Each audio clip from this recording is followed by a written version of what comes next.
because it's poopy. It's poopy. And we go live in 5, 4, 3, 2, 1, and we're live! Hello all, and welcome back to the INVICTUS Stream Holiday Special! Woo!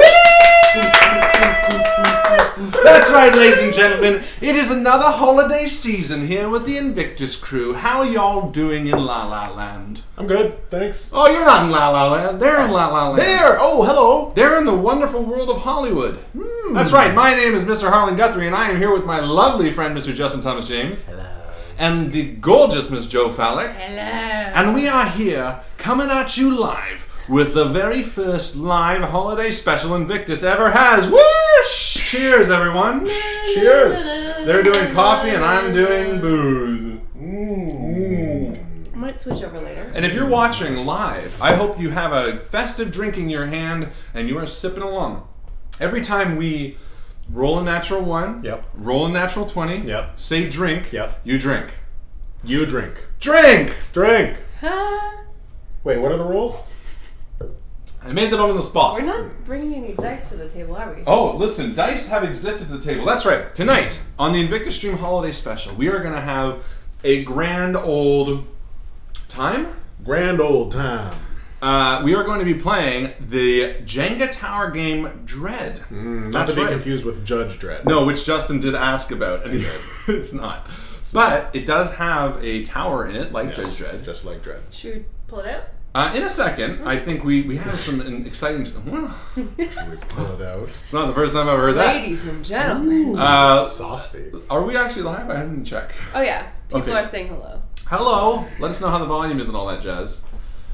Oh, Justin's checking it out. I'm gonna be smashed. Great sweaters. Thank you. These are our Thank Christmas sweaters, and you. Justin has a Christmas. I'm wearing a Christmas t-shirt. That's okay. It's Christmassy. That looks like snow. over So the blue sky. tonight on the INVICTUS stream, we have Dread, a game. We're gonna be playing a pretty spooky game. I'm excited. Oh, really? I briefly had the rules read to me by Joe. Nobody warned me about this. Well, get ready. We also are going to be talking about the year in review. We're going to be talking about the best things we had. We're going to be showing off some of the gifts that we received from the beautiful members of the INVICTUS stream that we met. Oh. Probably. I'm looking at stuff here. I thought you were going to say Santa. We're going to be doing our We're best gonna be- book recommendations. Ooh. Like reading books? Yes, like Like, what other kind of books are there? The Beach by Audio Alex books? Garland. One of the best books I've ever read. Alex, the beach. Yeah, Where really is good it? book. It's in Thailand. It's that away. Thank you, Joe. Same wavelength. Right here. I'm thinking that we're also probably going to have a lot of swears. Certainly. Beach. Yeah. Ooh. What did you call me? So it is, of course, an 18+ show. If you're uncomfortable with no-no words such as pee-pee, Garbage cunt. Sorry, it just came out. oh, it is. Yeah. No, We that's can't touch actually that. the first time we've actually used Wow. 18+ wording. Garbage. Wow. I can't even say it. That's good. No, we're. Ay, ay, ay. I have dropped a bad one this That's not. afternoon, too. That was a really good joke. Thank you. That's right. But if you don't like no words Sure. like that, you can unfollow and unfriend and dislike. Don't. But I think I might have to. no. I might have to. No. That one was a little. No. that But what was about this? rough. What if I counter it? Instead of garbage cunt, we'll say clean. Trash cunt? What's the opposite of cunt? Clean trash cunt? No. What, I was gonna anti it. It's like reversing a Polish slash. cunt? No, you gotta switch cunt. Dick. I guess. Garbage dick? No, not Pussy. garbage dick. I know. Pussy's nice. It's, No. Let's go. Meow. Instead of garbage cunt, let's go Pretty pussy. clean Clean Clean. pussy. clean pussy. Drink. It's just coffee, guys. I'm not.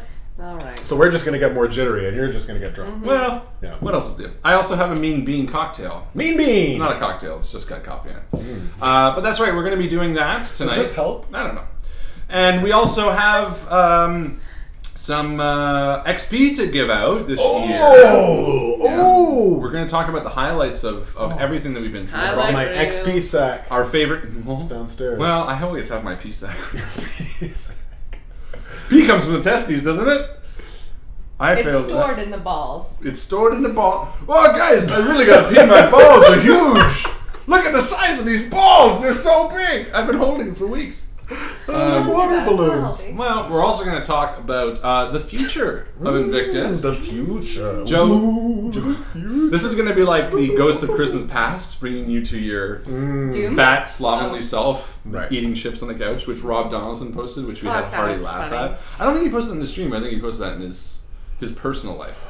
His real life. Can you just summarize the joke for us really quick? Yeah, it's the joke is that a specter pops up at the end of your bed while you're like sitting there. Funny, yeah, and masturbating in bed. And this is what your life would be like had you never, met her. And then the guy's like, no, please. You in like a fancy business who's like, no, please, don't show me this future. And take me back, spirit. And you're just like, the fuck? And they just disappear. You're there like, what the fuck? This is the third time this week. You're the alternate future that you wish you never had. Which is very true in many ways. But we're going to be talking about the future of the Invictus stream. Yes. And some of the new announcements we have coming up in January, which were particularly good. The salted pork is particularly nice. And we're going to talk about the Lord of the Rings. Boing. We're just going to pepper in... Sprinkle in a little bit of Christmas cheer. And if it's a particularly good topic, my hat's going to do this. Boink. Garbage cat. That's not grim, that's joyous. So that's right. So sit back, have some fun, like the video, and join us for the Invictus Holiday Special. Yay! Alright, roll the credits. Yeah, this is where the credits would roll. Are they rolling? Yep. Should I mute myself? No, it's good. It's already muted. Good. Okay, that's probably the time. And we're back. And we're back. So, how's everybody doing? Is everyone having a good Christmas? Who do we have with us tonight? Let's say hi. Chris. Hi, Chris. Hi, Chris. Langdon. Hi, Carly. Carly. Hi, Carly. Hi. It's a new product that Apple's releasing. Bjorn. No, it's a TV show. Hi, Carly. Oscar De La Hoya. Miss Deadly, which is Megan. We got Boyne. We got Zia. We have Bjorn again. I will be needing those I want to spend XP images when we do next Hi, Zia. Yeah, probably. Yeah, that would be great, Bjorn. Thank you. Johnny. We got Johnny. Why does Zia say hi, specifically hi to Justin? Because he just said hi, Zia. No. Specifically He to said her. that in response to her, and this is on delay. Yes. Because you guys already got to see Zia today when you were playing Call of Cthulhu. That's So true. I wasn't Jeff. playing Call of Cthulhu. Which I had fun playing Call of Cthulhu, actually. That was That good? was fun. Yeah, I really liked it. Yeah. That's fun. Did you beat it already? Yes. No. It's a very short game. No. I think it's 4 hours long. a 4-hour game. No, I think it's That was good. up. He I just think it's like started. the first chapter. It's 3 chapters. Is it very RPG? Is it like you level up? More so, it's not as RPG as like Skyrim, but it's definitely more than any other horror game I've ever played. Do you have like statistics? And Yeah, you actually have percentile to like how much you're gonna succeed at like investigative. It doesn't show you what you're gonna like roll or like that you're even rolling, but in your like stat block in your character creation page, it does say that you have like a 40% spot hidden. Which we already upped our spot into 70 because we played Call of Cthulhu before. We know what's up. so you upped it to 70, but based on like you just are like Skill points.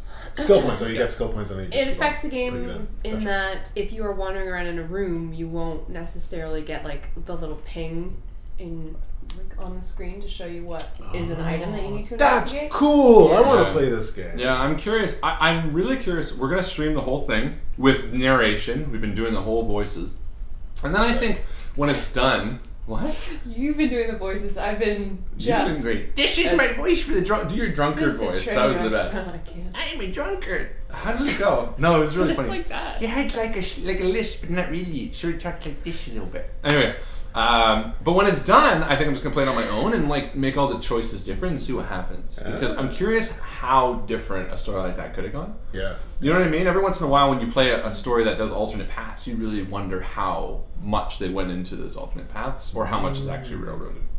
So, we will see. Dread is what the first game we're going to be playing tonight. Yes, sir. In a sea of games. You don't know nothing about this I know game. nothing about Dread. Well, let me just tell you. Dread is a game of epic proportions. Yes, please hand me my notes. Thank you. These are all the notes I made for tonight's game. And they're not for tonight's game. They're for Bethlehem. Tonight's game will be made up by my brain. I would like a piece of paper, please. Yes, please. Piece of The reason paper, why- please. Oh, so it was a selfish grab for the... Ow. Sorry. That's what you get. Boop, boop, boop, boop. Oh, thank you. Do we need a piece of paper for this? I just need to be able to write down our names, our fake names, or else I'm Justin... gonna forget them. Oh, not the real names. I need a pen. Pencils? Yeah, I got pencils. I got I need a pen. Yeah. I need a pen. I don't know that song. A pen for writing things. You don't know that song? No. That's by Miley Cyrus. Oh. No, it's the Beatles. Would you like? You already have a pen. Everyone got everything they need. There's a sharpener. So, right? Dread. D. Red. E. Q. BQ. R. How's everybody doing this holiday season night? Tonight is Boxing Day, isn't it? Everyone's good, yeah. Boxing Day. Did anybody do any Boxing Day shopping? The stream anyone do died. any The last boxing? chap is from Langdon. Everyone I be quiet. did. You died? I died. Good for you. Yeah. Hopefully by choice. Yeah, but I also went Boxing Day shopping at Best Buy, and I got myself a Surface Pro. Microsoft. A what? Nice. Surface. Nice. Yeah. You gonna go PS4? I thought you were gonna get PS4. I was thinking about it, but I need a Surface Pro more for pre-reading audiobooks. Yeah. That's exciting. Yeah. That's like a touchscreen computer, isn't it? Yep, it's a touchscreen, so it's got a tablet, and then you get a keyboard that like latches onto the side through magnets. Sexy. And you I can- hear magnets around computer devices are like really good. Yeah, but then it just like flips, and then it exciting. closes, and then it opens, kind of like a regular laptop. I You take it off. appreciate you doing the sound effects because I wouldn't know what that sounds like. Boom. It's more effective that way. Is the chat still You have a working? physical experience. I don't think so. Lane doesn't talk in 5 minutes. 5 minutes. Upside down question mark? Questions. Canada. Oh, is that the YouTube chat? No, that's the regular chat. Are people talking That's a there? Discord. Nope. In fact, there's fewer messages there than here. Pourquoi? I guess people just are, I don't know. I don't know what's up. I want to make sure everything's working. Because there's really no way to tell other than Justin's floaty boy. We'll check the stream. Good call. It's a Christmas snowflake. It's a Christmas. Oh, there seems to be a problem with Discord, says Bjorn. Interesting. I don't know why. Harlan has the head of a snowman. Snowman Harlan. There he is. Harlan, the snowman. was a jolly happy boy. Texture. I feel like I'm being bullied. I don't know. And not in the cool British way, like, bully. Buddy. Bully to you. So there seems to be a problem with Discord, apparently. Well, the show must go on. The show must go on. YouTube? Oh, now it says shit is working here. Shit's working. Okay, now it's working. Is it working for you? No. Oh, I weird. will Refresh. exit. Yeah, there was a long pause. That was quiet. Desktop version is still not working for me, but the browser version works. Update. Just wait for a second, guys. We just want to talk to you. We just want to talk at you. But yeah, so Dread. Dread. Dread is a game that uses a Jenga tower. Jenga. Jenga, the game called Jenga. Which, fun fact, did you know that a Jenga tower on Amazon is $7.99 and in store at Toys R Us is $22.59? Wow. Go fuck yourself, Toys R Us. Sincerely, we were checking it out and we're like, that seemed expensive. And then we checked Amazon in the car and it's like, oh yeah, fucking Toys R Us. We got That's so we got funny. got. This is like, wow, that's a hilarious thing to do for a Christmas special, though. Mhm. Like, pretend to be doing, because they do like a bunch of like product placement on the Christmas specials. Yeah. Fucking right. Yeah, they do. And now we're doing our own. This Jenga tower is sponsored by anyone but Toys R Us. Go Yeah. fuck yourself, Toys R Us. Boycott. Eat a Boycott dick. that shit. Actually, I'm like 90% sure they're all going in the toilet. I'm pretty sure like Toys R Us are closing down It's all a over big the world. toilet, a big retail toilet, A and big Toys Toys R R Us Us is clogging toilet. it right up. With all their shit. All right. Their Um, blue section and their pink section. Ha! Poo! Poo pee! Poopy. What? Poo and pee. Great. Tonight's So- game of Dread. Don't pretend you're better than us. You love pee and poo and fart jokes. I love it all. I literally love it all. You should see my collection. Yeah. I've seen it. You're a participant in some of it. Dread is a game that uses a Jenga tower instead of rolling. That's right. It is a game that every time you want to do something that has the possibility of a negative result, you need to draw a Thanks. Jeng A jing. A jang. A jing brick. A garbage cunt. A garbage cunt brick. What? I don't know what the actual... what's the singular? It's a brick. The game is called a brick. It's a brick. You take a brick. Don't do it now. Oh, It's a block. It's a block. I don't know. She's Googling it. No, it's I'm not. Officially a block. I'm looking at the rules for Dread. Listen, they're all up here. All right. Ow. Poke myself. Well, this is a new Jenga tower? Yes. It's never been used? Never been used. This is a virgin Jenga tower. Virgin Jenga. It's only been toppled once. You know one thing that bothers me about this? What? Is that some of the Jengas Are upside down. That's entirely Joe's fault.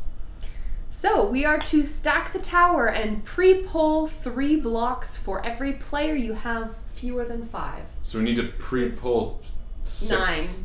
Well, I'm going to be a player type. Oh, sort of. okay. We'll see. I mean, you want to pull It's going to 6? be really tough if otherwise. Cool. I think 6 is fair. I'm going to get a little bit more set up so I don't move, like, jiggle and wiggle around. Jiggly wiggly round, but you go Jenga tower. So we just take them out? Yeah, we're going to pre-pull and we put them 6. on top. Yep. And this is just prior to This anything is just in the game. prior. And I'll write the Okay, story now while they do rules this. about Jenga itself. You can only use one hand Okay. to touch the blocks at any time. Okay. You can change hands, Okay. but you can never use more than one hand. Are you allowed to do a little testy test to see if Yeah. like something is going That's what I do, yeah. Yeah, you can do a little test. You don't have to commit to the first brick you touch. I don't think so. I've heard that rule before. You play with some fucking jackals. I lose. I'm guessing you brother. You Should I make can, that rule? in the game, you can start to pull a block. So let's say I said, I'm going to try to barricade the door before a crew of zombies comes in. And Harlan's like, oh, draw a block. If I start to pull a block and I think the tower's going to fall over and I stop, the action fails, but I don't die. Oh. So, but you, like, that's if you're, like, halfway through. Like, if you touch a block and then try a different one. Yeah, I think if you, like, try pulling one and it's wobbly and you leave it, that's a failed action. I see. I see. That's interesting. So then we're going to be succeeding more at the beginning of the game than at the end of the game. Yes. And then we're all going to die at some point unless we just have a amazing Jenga session. So I'm going to pre-pull 3, and I think you should pre-pull 3, Justin, and then we'll be ready to play. Okay. So if I lose on the pre-pull, Then we Then have to you're done. restart. we're just... So one of the other cool rules about this game That's 1. is if you want to succeed at something but like are willing to give your life, you can purposely knock over the tower and you'll succeed but you'll die. Oh. Like if you're trying to resuscitate someone and you're nervous, you can just give your life to make it happen. Right. But then you're dead. 2. Interesting. Whoa! There's my 3. Now it's your 3, Jojo. I mean Justin. Sorry, he is Jojo, you're J-Man. He's Juju, and I'm Jojo. No, you're J-Man. I'm J-Lo. And he's Jojo. Oh, you guys really set yourself up for a bad base there. Hey. Are you playing too? Yeah, but I'm not playing these ones at the beginning. Don't judge. I would never. I think I did a good job. Justin is messing You us did up. it. You did a great I job. think you guys are both setting You did yourself a up for what we call fantastic failure. Job. And then my third. Should we move that glass See, you're so using it's not 2 right hands in right the now. way? Oh, That's I a see. failure. Gotcha, but this isn't right.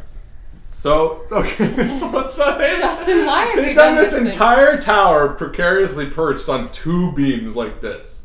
Why have you done this thing? This is a bad Because setup. I want this game to be interesting. I don't want mean no short? vanilla Short, you shit. mean. So when someone knocks the tower over, their character's died and they're out of the game. Exactly. So one of us will be cooling our the heels. stakes have been raised. I guess. I don't know. The Whoever's blocks shaking have their been- foot has to stop. It's not me. You're classic. I'm playing Dread. Okay. Well, the Discord is still not working. That's true. Done. You ready for your background? Yes. Alright, so, People are getting really bad lag. on us? Oh dear. Oh, bother. Really bad. Dun, dun, dun, dun, dun, dun, dun, dun, dun. Oh, it's like the videos Bit of a being glitch. choppy. On the video. Oh dear. It's the internet. Sorry, everyone. We're trying our best. Seems up and down though. It looks like your ping rating. Your ping rating is like spiking. It's going into the red every now and then. No, that's the audio. No. At the bottom right. Oh, down there too? Yeah. Well. Justin, would you pull me a beer, please? A golden axe. Oh. Golden ass. Golden ass? Yes, please. There you go.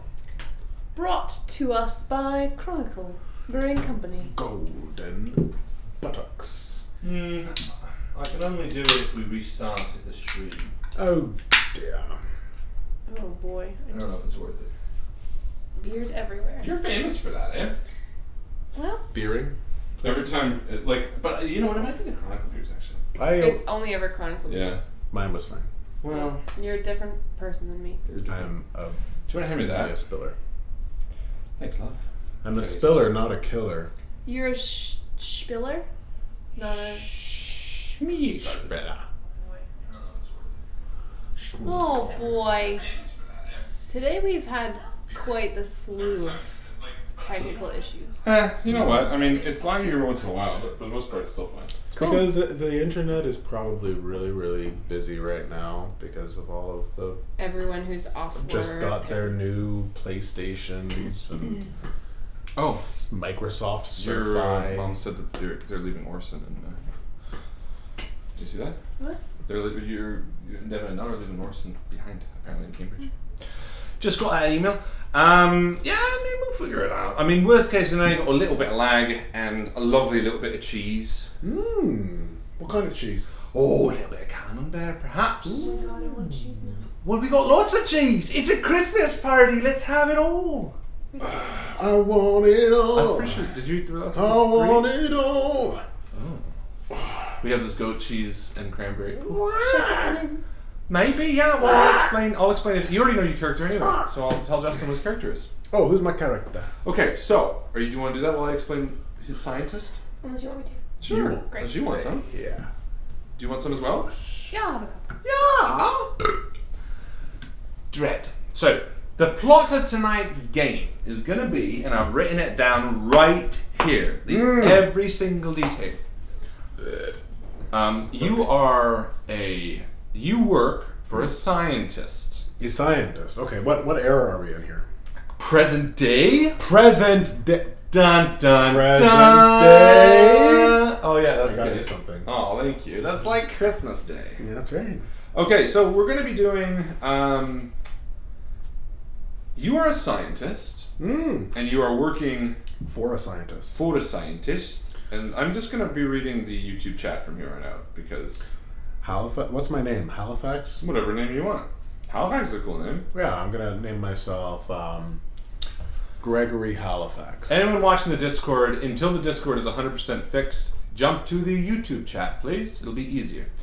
So, you are a scientist, geologist, biologist, it doesn't matter. About 2 years ago, you were approached by an eccentric older man named... I would like a name, please. A scientist's name. Can be anything. He is an older, distinguished gentleman who would probably be a little British, because that's my accent. That's your accent. What? That's so bizarre for me to go out of my wheelhouse. And he is going to come to you about 2 years ago with a bizarre proposition and a bizarre bit of information. He pulled you aside and showed you some screenshots and some slideshows and essentially told you that he believes in the era of Neanderthals that we as a species, or some humanoid type species that looked skeletally almost identical to how we are today, existed. And this intrigued you, but you also sort of thought it was a bit ridiculous. This is sort of in your field of study. She is an anthropologist, so she studies ancient civilizations. She's kind of new. But he had... Well, that's a nice run, baby. I like that. That's a chop and air run. Whoa! Watch the Jenga tower. I'll die before I even... No, you'll die when you destroy that thing. I'll die before I'm even born. Hey! I'm gonna get more evil. Hey! he basically showed you. He brought you to his lab. He showed you some carbon-dated evidence of this skeleton that's like embedded in rock that was found somewhere in the north, and he's pretty convinced. What's this guy's name? So his name is Doctor. 1, 2, 3, 4, 5, 6. 1, 2, 3, 4, 5, 6, 7. Let's roll 1d8. Let's roll a d7. Well, let's roll a d. Let's roll a d. 10. 10. 5. 5. So we got 1, 2, 3, 4, 5. Thaddeus Kingston by Colin Burkhart. UNXP. Woo! That was spooky. Sorry. Dr. Thaddeus Kingston is a professor of archaeology. Great. So, Dr. Thaddeus Kingston of MIT has a very bizarre department down there, and you show up, and he sort of shows you this skeleton, and he's like, well, listen. I understand you think I'm a bit insane, but look at this. And he shows you the carbon dating process, and through irrefutable proof, you realize that this skeleton predates by almost a century the Neanderthals. And yet, it looks almost identical to us. Something about it seems present-day human. Not only do I think that these creatures were really the first ones to be here on this earth, I think they might be the reason we're here. And since then, he's called them his angels. This is Kingston Angels. Kingston's Angels. Wait, what's the name of this game again? Dread. Oh no, Saint Bernard. So, for the next 2 years, you and your fellow cohort decide to join up under the banner of the Kingston Laboratories beneath MIT and dive head hard, that's a way to say it, into the research on Kingston's Angels. Who are you, and what do you do? My name is Irene. Cough. Irene, good night. Irene Cough. I'm a 48-year-old anthropologist. I recently relocated to MIT for a teaching position. I'm actually an assistant professor of anthropology. I like long walks on the beach. Very interesting. And how do you feel about Kingston's Angels? Irene is a skeptic, I think. She's interested in being part of this project insofar as she is able to give dissenting opinions occasionally. She's a little bit of a pessimist, and she's waiting to see some more proof. And what is her profession? She's an associate professor Of? archaeology. Right. Archaeology. Sorry, anthropology. That's what I thought. That's the study of ants. Yeah. Ants. And uncles. Right. And who are you, my good Shrew? My name is Gregory Halifax.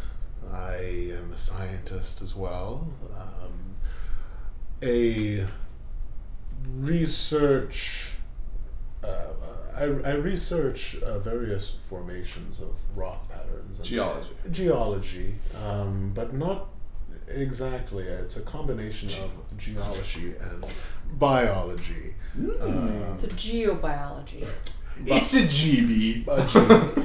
We call that a budgie. As I got my my GB. That's what we would call it in our doctorate. We were very fun children back then.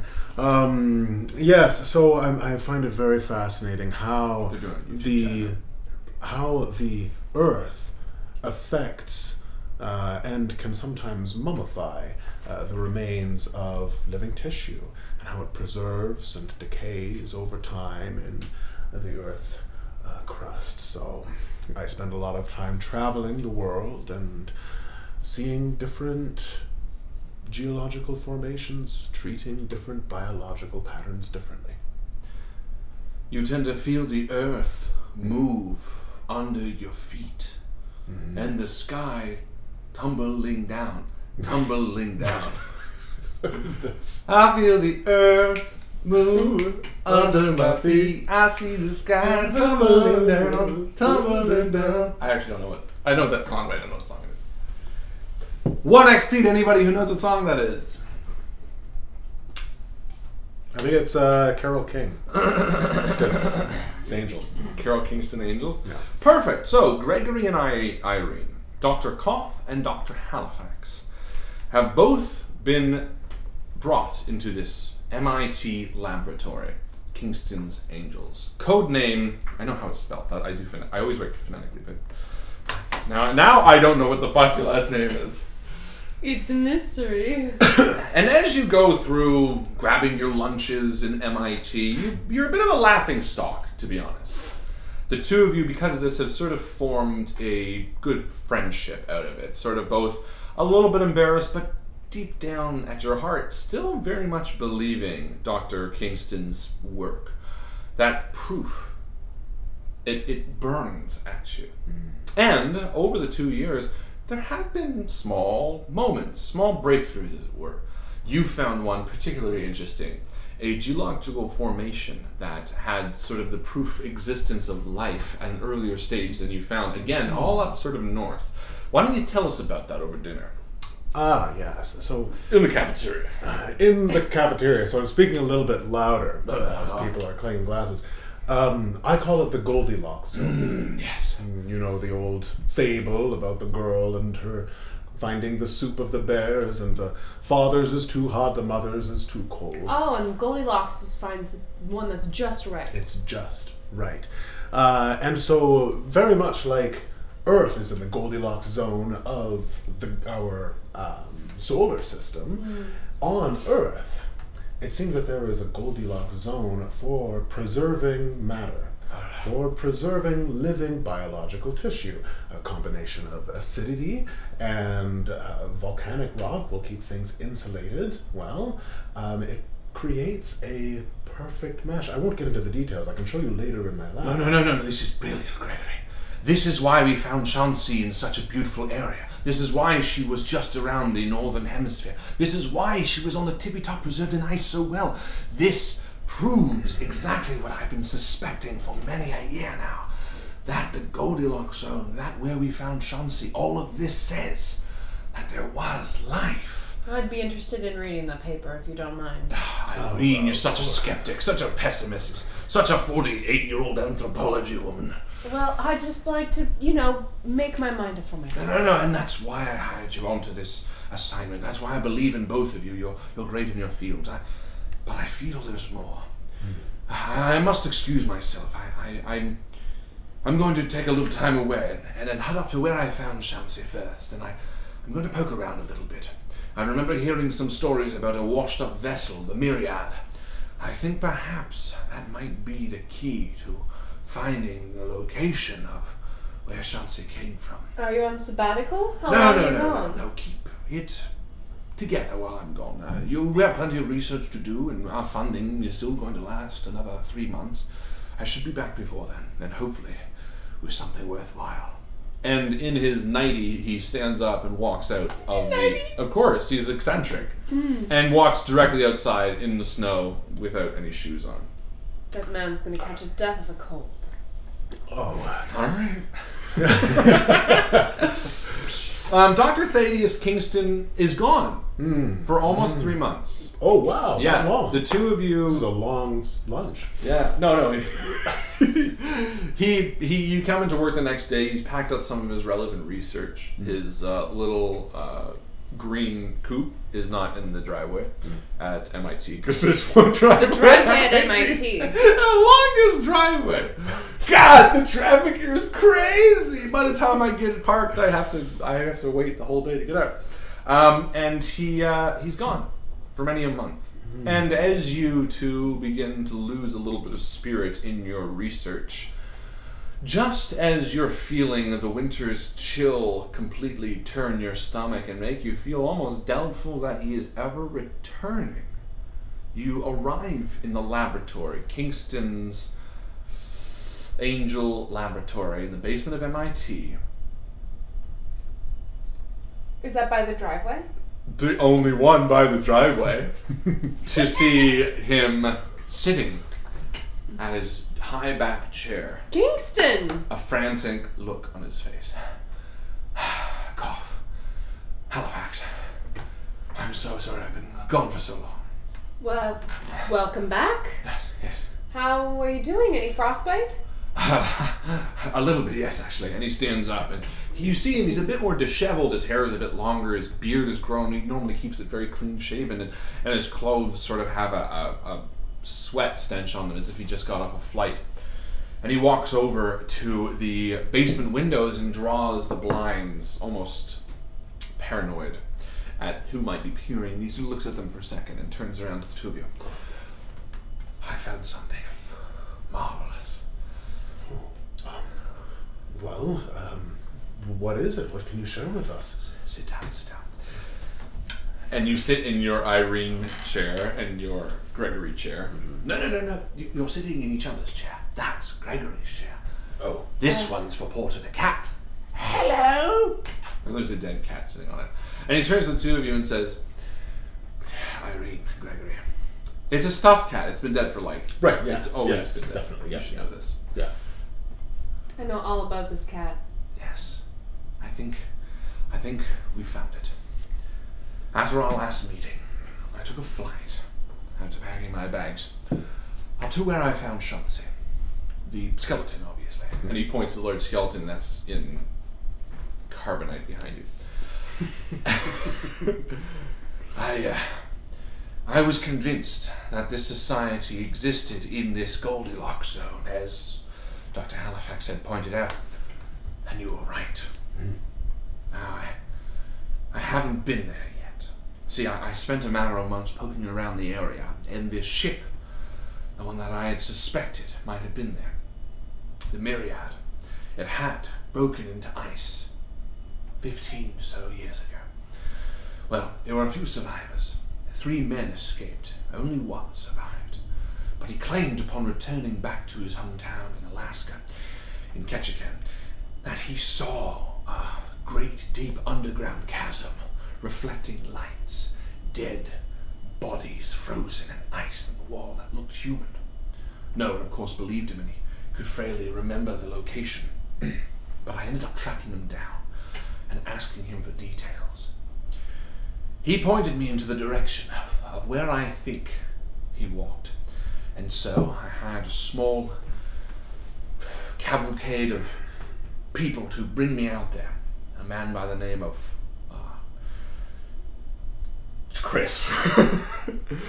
Man by the name of Chris. Oh, Chris Casing. Yes, Chris Casing. You know him. Yes. From Ketchikan. Right, yes. The shoesmith. Yes. It's so weird that you know Chris I was there in Ketchikan. I'm so When you happy. said That's Ketchikan. so great. Of course. So great that you know Chris. Lovely fellow. I've spent many years. He's good. Yeah. Very nice. Summers, yeah. So he took me out there.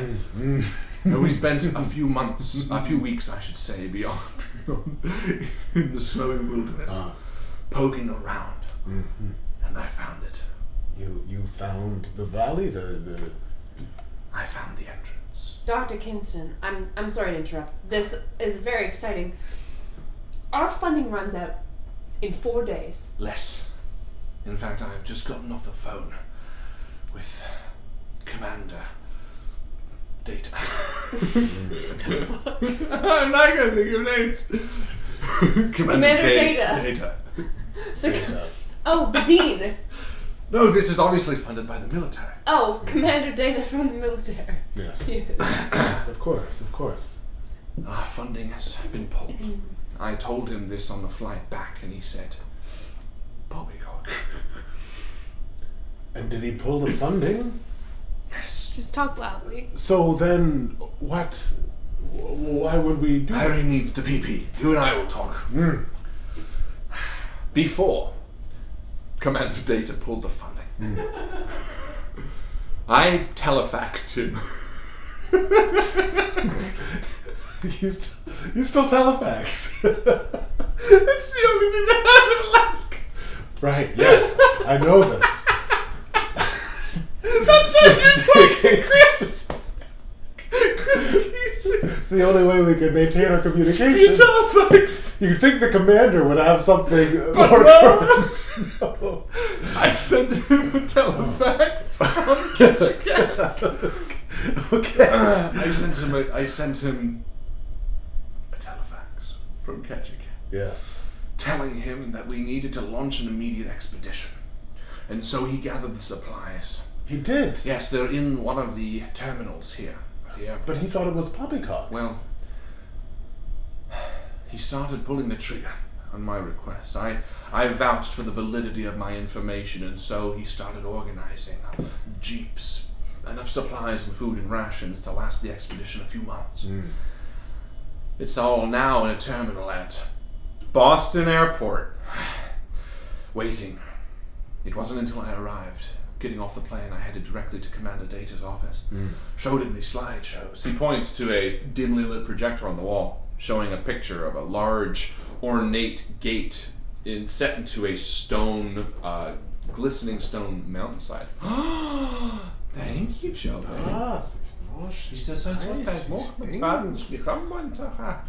These baked radishes? Yes. It's so hot. Family recipe. Yeah. Don't hurt yourself. Baked beets? No, they're goat cheese and cranberry. Take it. Just let them cool down for a minute. What's happening? He was explaining how Commander Data pulled funding, but still put forth the initial expedition necessities that are waiting at the airport.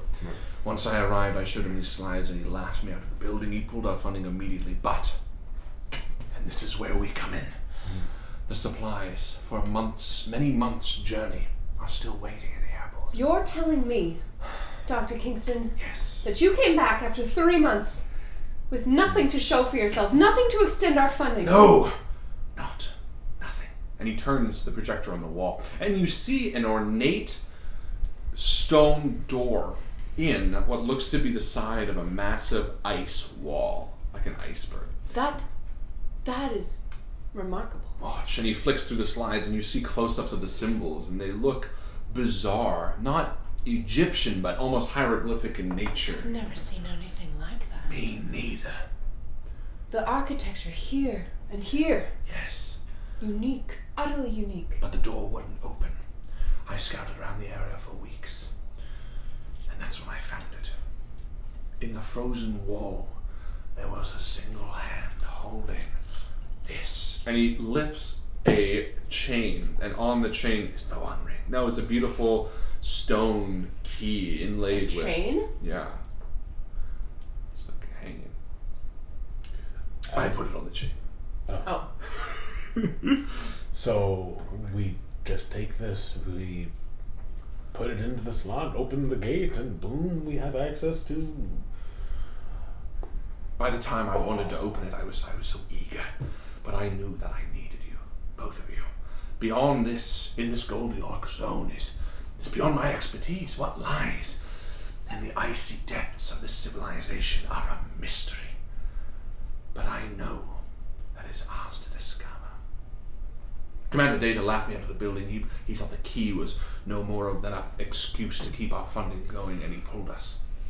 But the supplies still sit at the airport. I propose this, my colleagues, that we take those supplies, get on the first plane to the North Pole, and we put this key in its hole, and we examine what lies deep within this city of angels. I'm sorry, did you just have a stroke? A little bit. Credits? Yes, this is where the credits roll. No, no, no, no, no. Oh.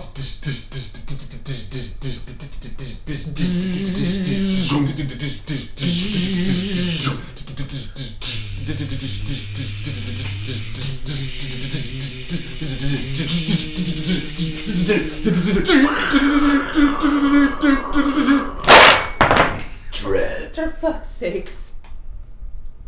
You have to rebuild that. That was the credits. It was a good way to end the credits. For fuck's sakes. You have to rebuild that. Okay. We should send that to Dread. Your guy's dead now. He just like it actually was a stroke. Oh god. Okay. Hold on. You gonna do this? Oh. That was really something. I thought it was cool. Did you think it was cool? Oh, I thought these it's were going to be a special lot effects. more savory. They're not the ones that I remember. These are Very the desserty. ones that I remember. Yeah, they're good though.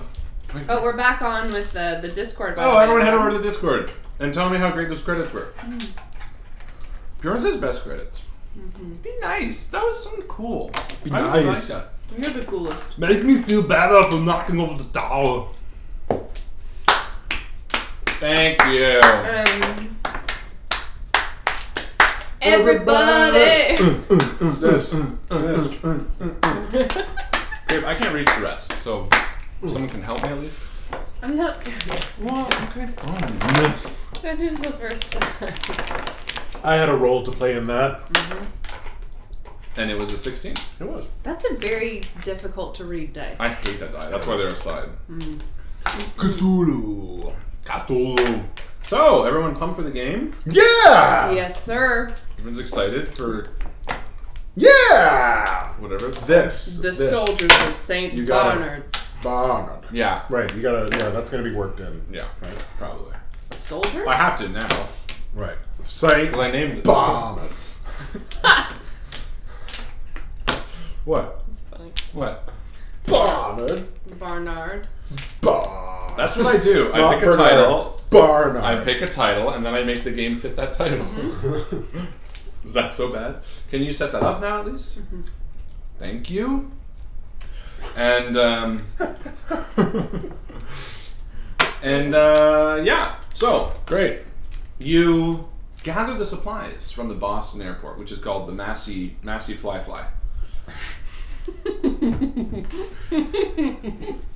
And Matt Joe likes that.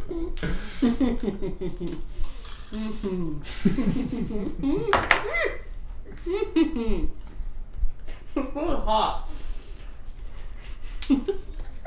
Ew. Gross. Oh. Alright. And oh no! What is this nonsense? What? Harlan? Just turn it. Watch. Fired. I got it. It's fine. Let me take care of this. Good eye. I didn't notice that right away. I am You a just did the Jenga same thing. master. She did it the first time too, because I gave her all but the top 3. So don't blame me. That became these guys. Yeah, I'm sure. Yeah. Set up in this. Well, okay. So, Justin, Yes. we gotta draw. 3, but try not to do them from the bottom too.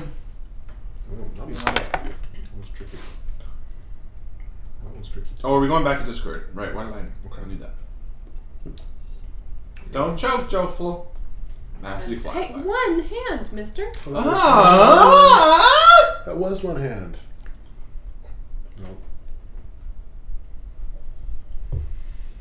Would you like some more wine? Sure. You have any news? Yeah. Thanks, love. You're welcome. Justin, I trust you. Actually, I don't really trust you to do this. He just did the same thing. Yeah, I know. What do you mean? You're making it really tough now. What do you mean? Because you're giving one piece there. You're No, losing all the It's support. just as stable. How is it just as stable as then there was 2? Here's what it is. So sometimes having 2 on there is worse than having 1 because now that there's 1 there, it's perfectly balanced. But sometimes if there's 2, pro tip, sometimes it will be pushed up slightly, and then the tower will be leaning more this way. Okay, you know what? Yeah. I don't know enough about Jenga to dispute him, so I'm going to say he's right. No, See, like because, this is insecure. This is insecure because of that. No, it's insecure because of this. No. Yes. If it falls, it's going to fall this way.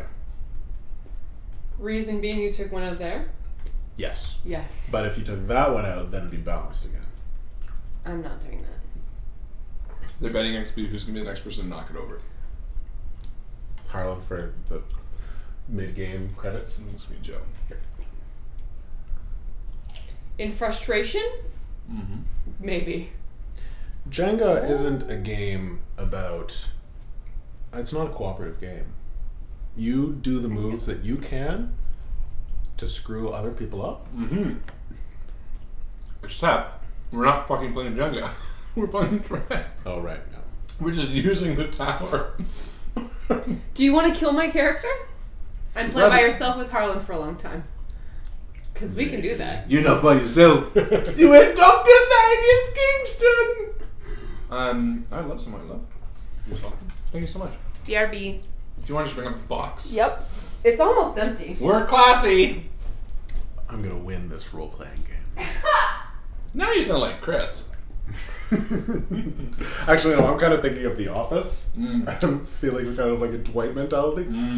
The key to Jenga is... I feel kind of like where I'm aimed, like naturally I'm looking at Joe. That's how tables work. What do you mean you're naturally aimed at, Joe? On the screen, I'm looking at the screen. I mean, in terms of like entertainment, like just very. Where do you want to sit? Do you want to move over here? It's not about. No, maybe it's more like it's like one of those like theater things, you know, like where I'm always. I do have one right there. Facing the camera. You know, if I do something more like this. Yeah. You gotta cheat to the audience. You know? Thank you, love. Bravo. Ooh, the box. The box has come out. Box is coming out, so you better get the box. Alright. Should we do mid-game posts already? What time is it? No, it's 9. I'm just kidding. 9 o'clock. 9 o'clock. Why did you want to do something right here? No, I'm just excited about our announcement. We Oh, have an we can do that. announcement. We have an announcement. Oh. Sure. We do that now? No. There's not gonna be a mid-game post. We're just gonna continue stopping and starting whenever we want. This isn't a traditional game night. This is a holiday party.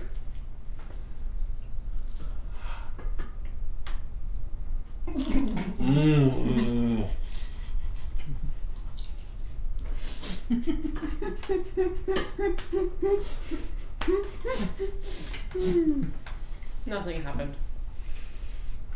Tell me. What did I miss?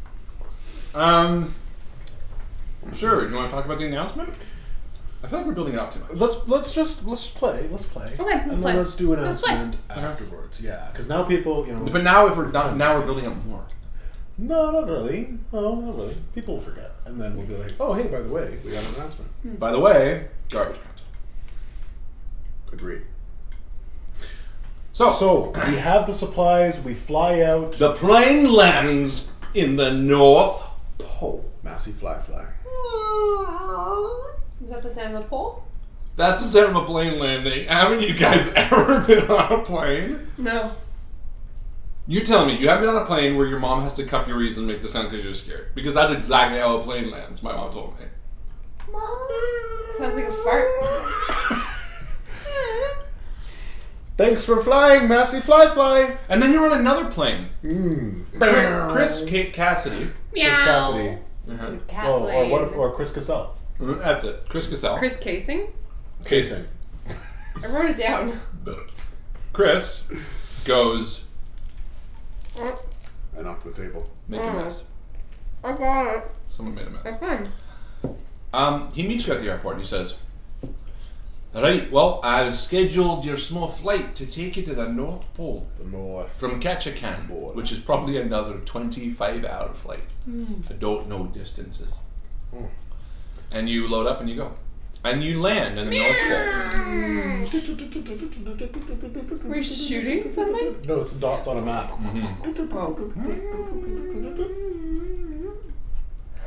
North Pole remains. Okay. Pew! You exit the plane in the North Pole to meet the other person that has been hired to join your expedition. Who's this? This is a 5'10" man, sort of bundled in clothes. A little bit of dirty blonde hair coming from his hat. And he meets you at the bottom of the steps and he helps you down. And he shakes hands vigorously with Kingston. And he says, I'm very excited to be joining this expedition, Kingston. And he says, yes. This is Mr. Gregory Halifax, and this is Irene Koff. This is someone who's joining us, actor Carrie Elwes, who's researching a role playing a geologist for a Christmas movie coming up. I'm sorry. Dr. Kingston, this is not very professional. No, it's not professional. I really don't. Oh, I'm Kingston right now. Yeah. I understand, but listen. And he pulls to his side. Carrie Elwes is a very rich man. I didn't have the funds to procure a lot of the final supplies we need, such as the plane tickets, unless we had some financial backing. Wait, you say he's a rich man? He's an actor. He was in a movie once, probably. But listen, I understand it's not ideal, but he would not pay our way here unless he was coming along. So we need to be nice to him, unfortunately. I'm sorry. As long as he doesn't get away in the way of the research. I would have really preferred to have had some knowledge about this. I know, but once you meet him, you'll understand why I didn't want to tell you. Alright, well, it's nice to meet you, Mr. Elwes. Then you turn around, and Elwes is crouched on the tarmac, like sort of in a frog position. And he looks like he's scratching his bum, but he's rubbing it on the tarmac. And you stand there awkwardly for a few minutes, trying to avert your gaze. And then he stands up. Ha! Have you ever done yogurt? Done. Excuse me, you say done yogurt? Yes, it's this beautiful thing. You get to stretch your legs out and feel right as rain in the morning. It's developed by people overseas, I believe. They do it very well in Los Angeles. That's where I'm from. Well, not originally. Originally, I'm from the British place. But now I live in Los Angeles. Very nice to meet you, Mr. Wonderful to meet you too. Yes. Carrie Elwes, what's your name? Carrie Elwes, Dr. Irene Koff. Wonderful to meet you. And yours? Gregory Halifax. Wonderful to meet you, Gregory Halifax. Now, where are these gates? How far of a walk? Ah, yes. Me and Chris have scouted them out. We are happy to announce. I'm sorry, you said that you've been to this archaeological site. Yes. A word, Dr. Kingston. And Kingston is like nodding along as he's like unloading stuff. He's like, yes, listen. I didn't tell him much, but obviously Chris Casey knew, and he wanted him to feel included. Carrie Elwes is a very passionate person. I don't How think do we know that there's no contamination, nothing? Well, I have the key, and there's no reason he would have even gotten in. These sites are very delicate. I know. I'll talk to him. I'll talk to him. Millennia old. already You too late understand anything for that that. he touches. We are losing daylight, and there's only so much daylight No, here. you're right. I'm sorry. I just. We need to go now. Okay. What is the next step? Has everybody procured the rations and the tools that you need? Yes. Everything is loaded up. Dr. Koff, let's not let this get in the way of our duty and our research and the science, all right? Let's not forget that the science is the important thing here. Absolutely, you're right, Dr. Halifax. But if this man gets in my way, I swear. I'm sure he will be amenable. And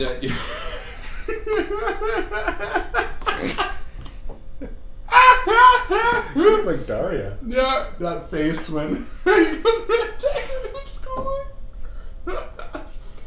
That's good. Alright. And, Good.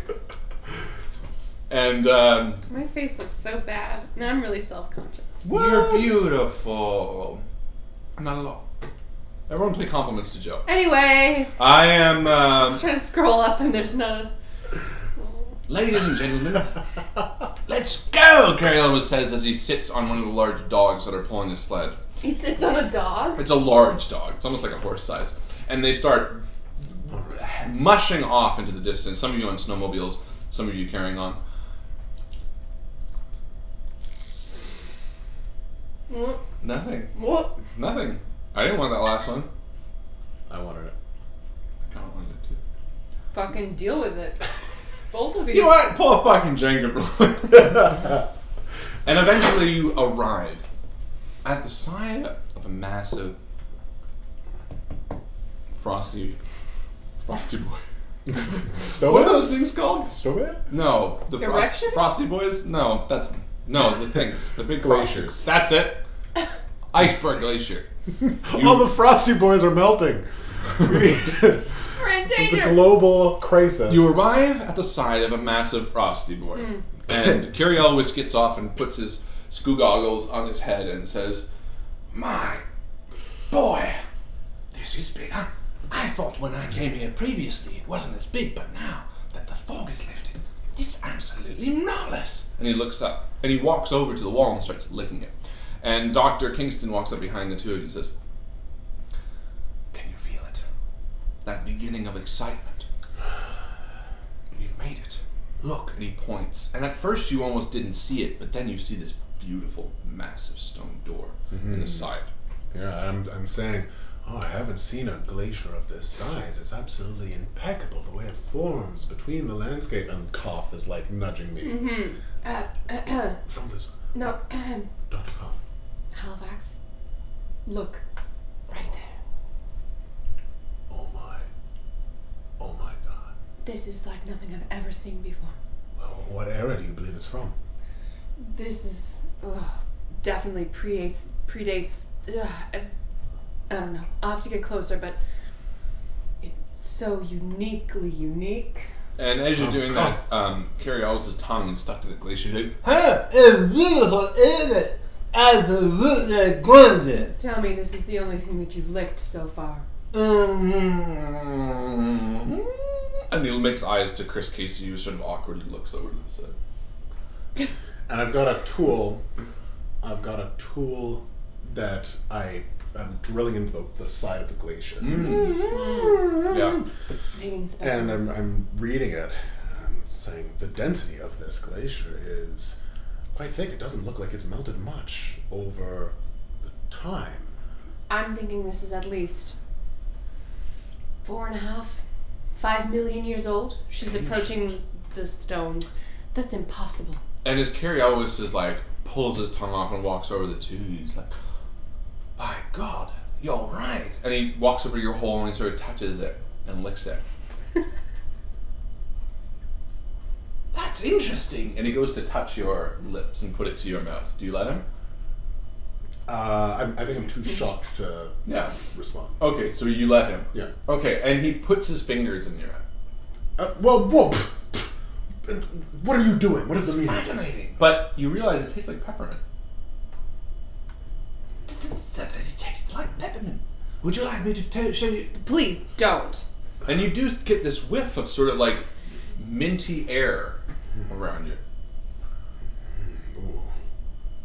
Peppermint doesn't grow.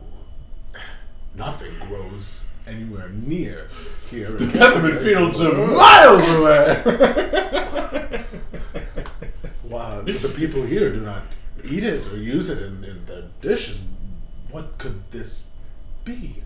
I'm gonna take some of this for The analysis. wind is just howling around Yeah. us, kicking up some. Take out a comically small hammer. Yeah. And you look over and Carrie Elwes is scraping big chunks into like a paper cone.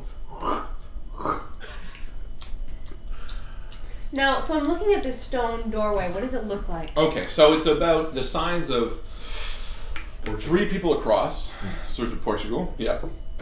It's maybe 10 feet tall.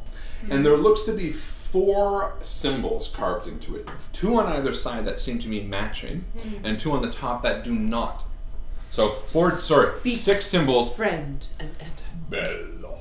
No, but there are 2 symbols on the top that are independent of the other 2 symbols on either side. So 6 symbols total, 2 are doubling up. And one looks like sort of a swirl, one looks like an eye, one looks like almost like a long, elongated nose, one looks like an animal, maybe a cat. Elongated nose. Yeah, one sort of looks like a cat a little bit. And the final one looks like a star. Still busy with the cat. You do you. Sorry, and which ones repeat? The eye and the swirl, and they go on either sides of the door with the swirl at the top. And the nose, cat, and star. Yeah, sorry, the star is on the door. So the nose and the cat go above it, and the star is on the key lock. Just take a picture of that for the stream. I will. Some sort of message. Yeah, Code? it does seem like a message. I was thinking the same thing when I was here, but Cough, you're much better at these things than I am. Can you decipher its meaning?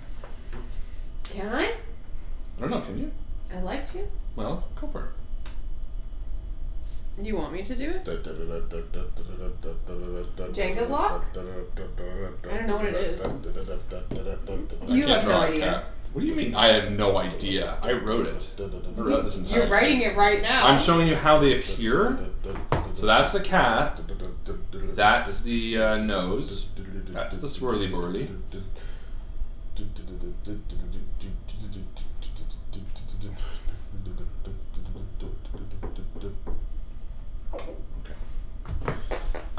So yeah, no, you sort of look at it and oh my god. You want to roll for I it? got a 12. Perfect. So you can, if you want, you can try to pull a Jenga tower. And So you start can deciphering. roll or Jenga? No, you can't. You want to pull a Jenga? It's up to you. It's risky. How would I die, though, is the thing. The whole thing would fall. Aren't I, like, a doctor of this? Shouldn't I be able to sort of suss it Yeah, out? that's true. Okay, well, it's a new language, so but we'll give it to you. You realize a few things upon closer inspection. You realize that the cat isn't so much a cat. But the symbol of an animal that seems to be representative of good and bad. This cat, hieroglyphic, I don't know how to even call it, seems like it's almost a premonition, something that's meant to indicate duplicitous nature, evil, good, combined. Almost like a yin and yang. Yes, sort you of can see here the way that the symbolism. face is smooth on one side, flat on the other, one paw lifted. Very good. And I realize something else, says Kingston, who sounds off a lot like Carrie Elwes, but Carrie Elwes would be higher pitch. I realize that these circular symbols also seem to represent this first one is knowing. This one is knowing, and this one is actually a night sky, which I think would symbolize sleep. And he points to on either side of the door that there are slight differences. There are small dots within the swirl on the left side and on the right side. It's sort of this, almost like it's an eye in the center. I think this means knowing, as in to understand all that is around. Well, this is all, honestly, conjecture. We don't know enough yet about this civilization. If it is true that this door is as old as it seems to be, well, let me take some photos, and then I think we should open the door. Do you see a keyhole? Yep. Yeah, in the center of the star there is a keyhole. I see. So Irene steps back, takes some photos. And Carrie always says you're doing this, and I'm like, ah, very good. Great. That's very good. Do you get it? The door? No, I don't see. Look. And he walks up as the scientists are all sort of puzzled, and he points at the first eye. He says, if this is an eye, and this, as the doctor said, is meant to be sleeping, I think this is he sees you when you're sleeping. And if this is knowing, and this is he knows when you're awake. And this, you said, is bad or good, and he knows if you've been bad or good. So I think we need to be good, for goodness sake. And there's silence as the wind blows. All right, Mr. Elwes. Thank you for your opinion. Very, very well. And Kingston walks up after you've done your photos, and he turns the key, and the large doors open. And Kingston turns to the three of you. I think we're about ready to enter. Carrie always says, just make sure you've been good before you enter. And he walks over to Chris, and he gives him a hug. Chris, you're a beautiful man. And Carrie always sort of like slips by you and runs inside. Well, I've been good this year. I've done good research. It's all subjective anyway. High five. All right. She goes inside. Yeah, and I go in following, and I'm just shaking. Give me a my pull head. of the Jenga tower. Who? You. Me? Yeah. Why See me? if you're good, because that didn't seem very good to me. What do you mean? Give a high five. High fives are awesome. Well, we'll see if Santa thinks so. Santa? I mean, let's see who thinks so. Okay. Can I give myself credit for that fucking thing? Which, can I just tell you, sincerely, I didn't think of until after I had picked all the symbols. The cat means bad or good is a little... Obvious. Bit of a stretch. But come on, see you, nose, awake. That's pretty good for no pretense. Please? A little bit? I'm just kind of like, All right, okay, fine. so Carrie Elwes knows what's going on, Okay, fair enough. but the doctor of anthropology has no idea. Alright. You did a great job. Yeah, thanks. One hand. Don't you put that other hand that you have out of the way. This is a cool game system. I think so too. Ooh. Oh, that was a comment. I thought you were just saying that, and then it, And then confirming it with yeah, yourself? this is a cool game Yeah, system. I think like so. it too. I think so too. I'm having my own conversations. Alright, so you enter both in seemingly fine. Kingston sort of stops at the door, a little bit nervous. And he's sort of like, Dr. Porter, Dr. Koff, I think you are both very amazing people and fantastic doctors, and I'm happy to call you both friend. Well, thank you. And he enters into the gateway. You called me by my middle name, Porter. Halifax, Porter, Gregory Porter. Gregory Halifax. Porter Halifax. Sorry, even Gregory. That's all right. And Chris is like, well, I don't know about you, but in 2020 I'm voting Trump. And I don't give no shit about no one here by no ways, no way, how, no fuck yous. Wow, he really changed his character. So, why are you bringing that up now? Why does Carrie always think that this guy is really cool? Carrie, are you okay? What? Because Chris seems like an asshole. There's nothing wrong with that, I suppose, but why do you feel this is an important time to share your political views? Chris? I just want you guys having this conversation in the doorway. In the dark, in the middle of the I glacier. understand why. I just don't get does it. this have something to do with being bad or good? And he goes to walk into the front door. Is he gonna pull a Jenga block? Oh, he's an NPC. He don't matter. I'm Carrie Elwes. You're That's your careless. PC? Maybe. The rest are disposable. Well. I see. No, Chris says, I'm just kidding. Trump doesn't make me a bad person, because I know people are watching. But we'll say...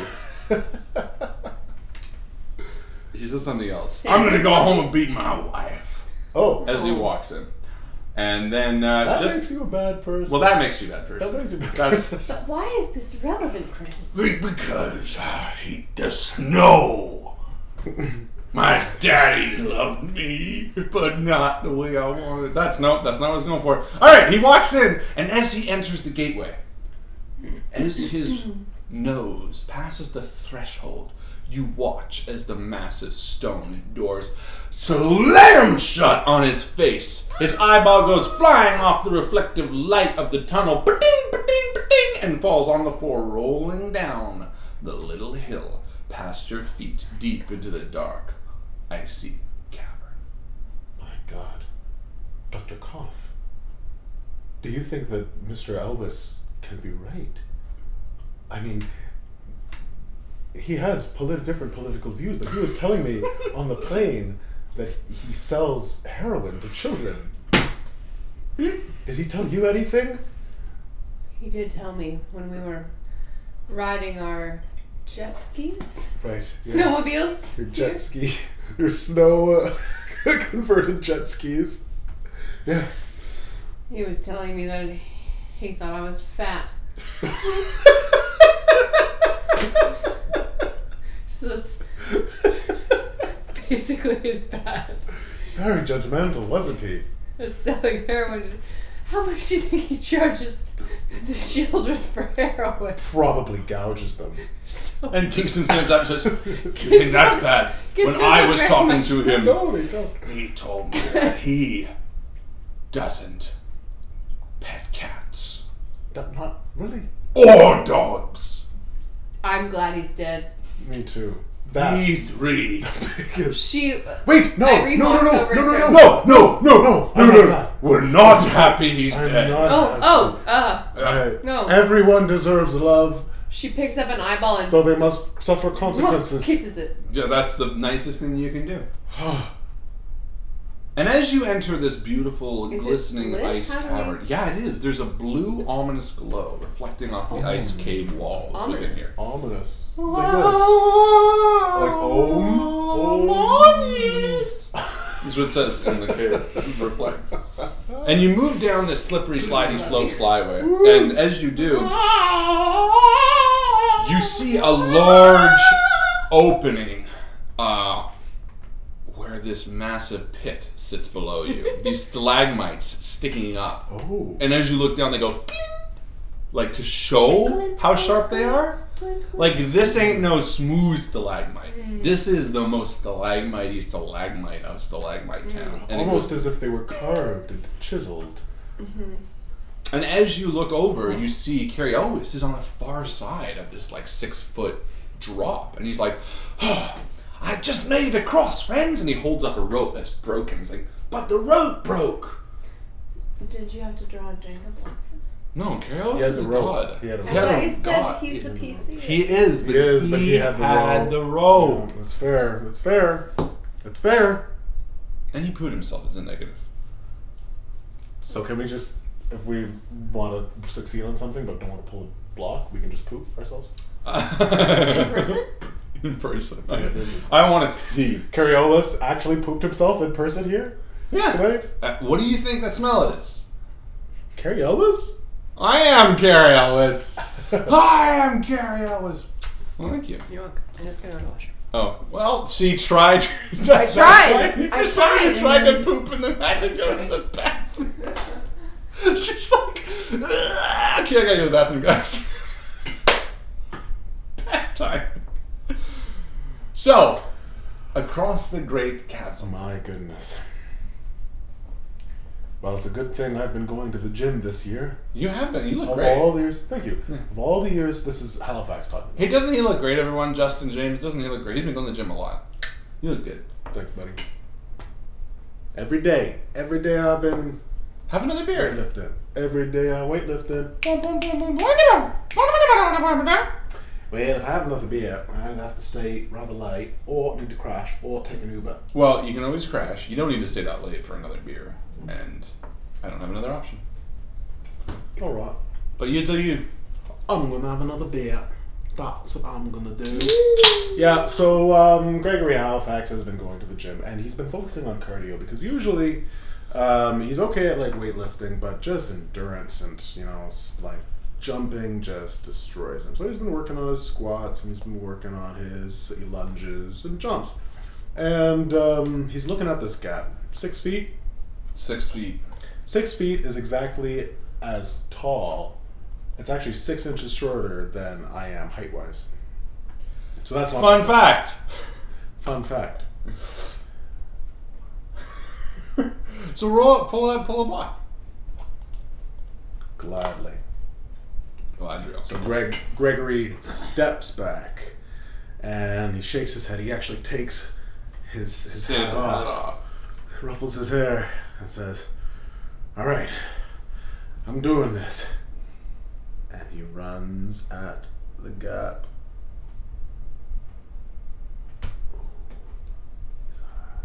Oh, why you gotta go for this? Oh! Perfect. Wow, that was not the one I was going for.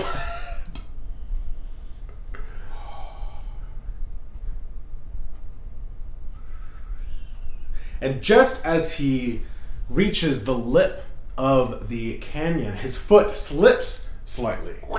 And he doesn't quite get as much of a jump as he thought he would. But through the air, he manages to reach out far enough that he lands, and he grabs onto 2 legs that are standing on the other side of the chasm. The legs of Cary Elwes. Which are just powerhouses. And he looks up, and Cary Elwes stands there above him and says, "Can I have a kiss now?" and then he lets go. No, I'm just kidding. That's him. He likes you. You can't blame him. And he helps you up. I say, help me up first. And he does help you up. And as he does, he says, "You know, you remind me of my friend Justin James. I have helped him in many adventures. Many different worlds." What are you doing? Nothing. Oh, it looked like you were holding something. No. Oh. Picking at my finger. Sorry, I hate walking in front of the camera. That's okay. Oh, Everyone gets a beautiful shot of your butt. Justin James, he sounds like a nice boy. He is the nicest boy I've ever met. Oh my god, look at this tower. And your doctress over there, she looks like a friend of mine. Did you just call her a doctress? Is that not the right... In Britain, we call them doctresses. Like a lady doctor. No, doctresses are the men. Are you not a man? I'm so sorry. Do you want to jump across the chasm? Yes, I would please. And then you need to pull the block. Oh, that's great. Can you hand me that wine box, please, Justin? Wine box. It's on almost the empty. way. Thank you. Wine box. I think she's about to die. Was that me? Did I do that? No, it was her. Fix that. Oh shit. Oh shit. If this falls, she dies. Oh shit. For the Are rest you trying of to the jump? game. Are you trying to jump across the chasm? Yes. See, this is not great strategy, Justin. You are a competitive poker. Jenga player. You are a poker. What? I'm a puller. Okay. That doesn't make it any better. There you go. Nice poking. This is like me when I pee in the morning. Oh my god. It's so funny sometimes. Oh, we I get, can't like, see it. We get like 20, like, Hold on. Hold on there. I like doing the pee. you get like 20 of those in a row, and it's Alright. just like, it does not stop. It's just relentless Right? sometimes. Yeah. It's just like, You gotta be careful. If you knock a table now and it goes. relentless. Relentless. The Jenga will fall. Relentless. Jenga's falling everywhere. The question is it more classy drinking wine out of a box into a glass or straight out of the bottle? And that's a great question, Megan. The answer? Who gives a damn? What's Gribber? If the wine flows red, then I hope Take you it to get bed. bed. And that's If the wine that. flows yellow, why Call me did a you fella. why'd you buy that All wine? right, Kingston wants to jump across. Kingston. Kingston. Kingston. You'll get a +2 Kingston, to his charisma if you change. Kingston. you, darling. You're welcome. Kingston. And You that's just how we suck finish it a off. box of wine. Suckle. Suckle that bag. Suckle that bag. Mama. This is just like. It's Christmas. All right, Kingston needs to jump across now. Let's see if Sean Kingston. Never happened to him. Tonight, Megan's drinking straight out of the bottle. Megan, Woo! cheers, babe. And Kingston made it across without any real issue because he knows how to play Jenga in a friendly way. Doesn't want to kill everybody. And Kingston jumps across and grabs the pectoral muscles of Cary Elwes. Oh, thank you. And Cary Elwes is like, no problem. I have nipples of steel. And he backs away. And you cross the chasm. Well done, guys. Yay! you. Don't clap too hard. The chasm of Das Ghoul. That's cool. Das Boot. That's cool. Daft Punk. Daft Punk. The chasm of Daft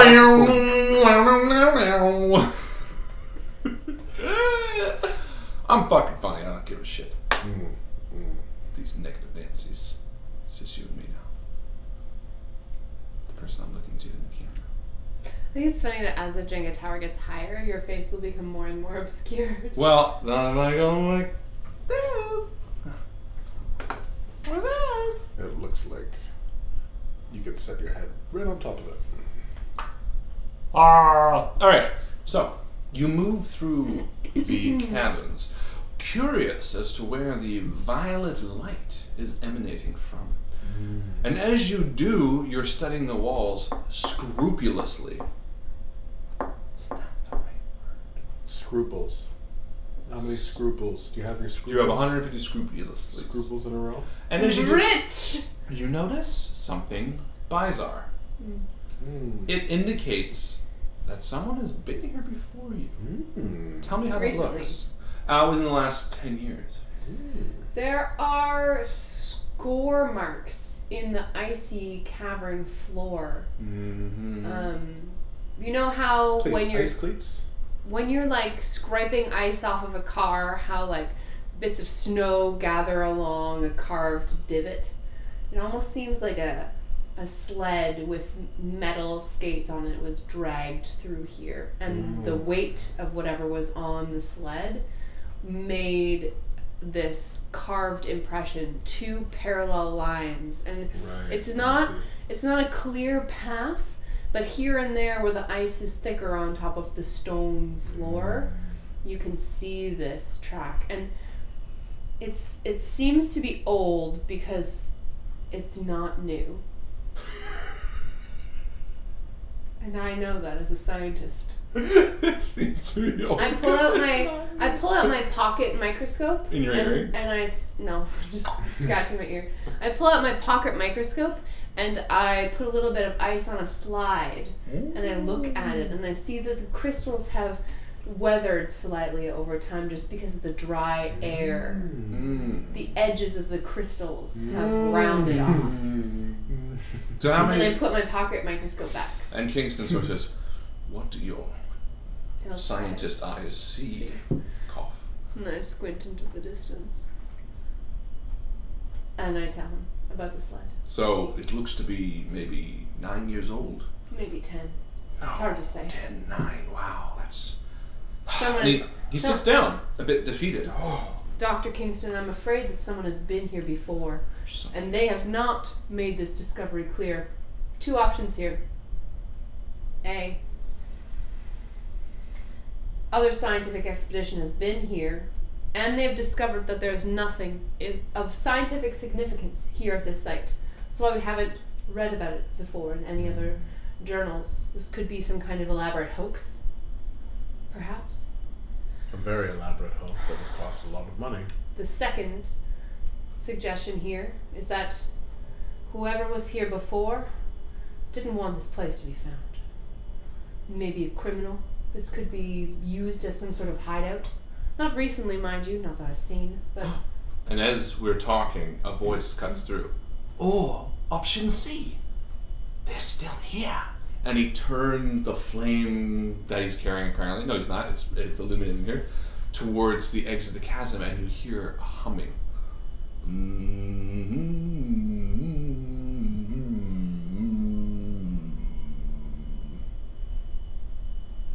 Sounds friendly enough. Let's go and say hello. You turn the corner to see the source of the violet illumination in a large, frozen cave grotto area. There seems to be a distended violet crystal bathing the area in an odd light. You see a makeshift bed made with tattered clothes and dog fur, maybe?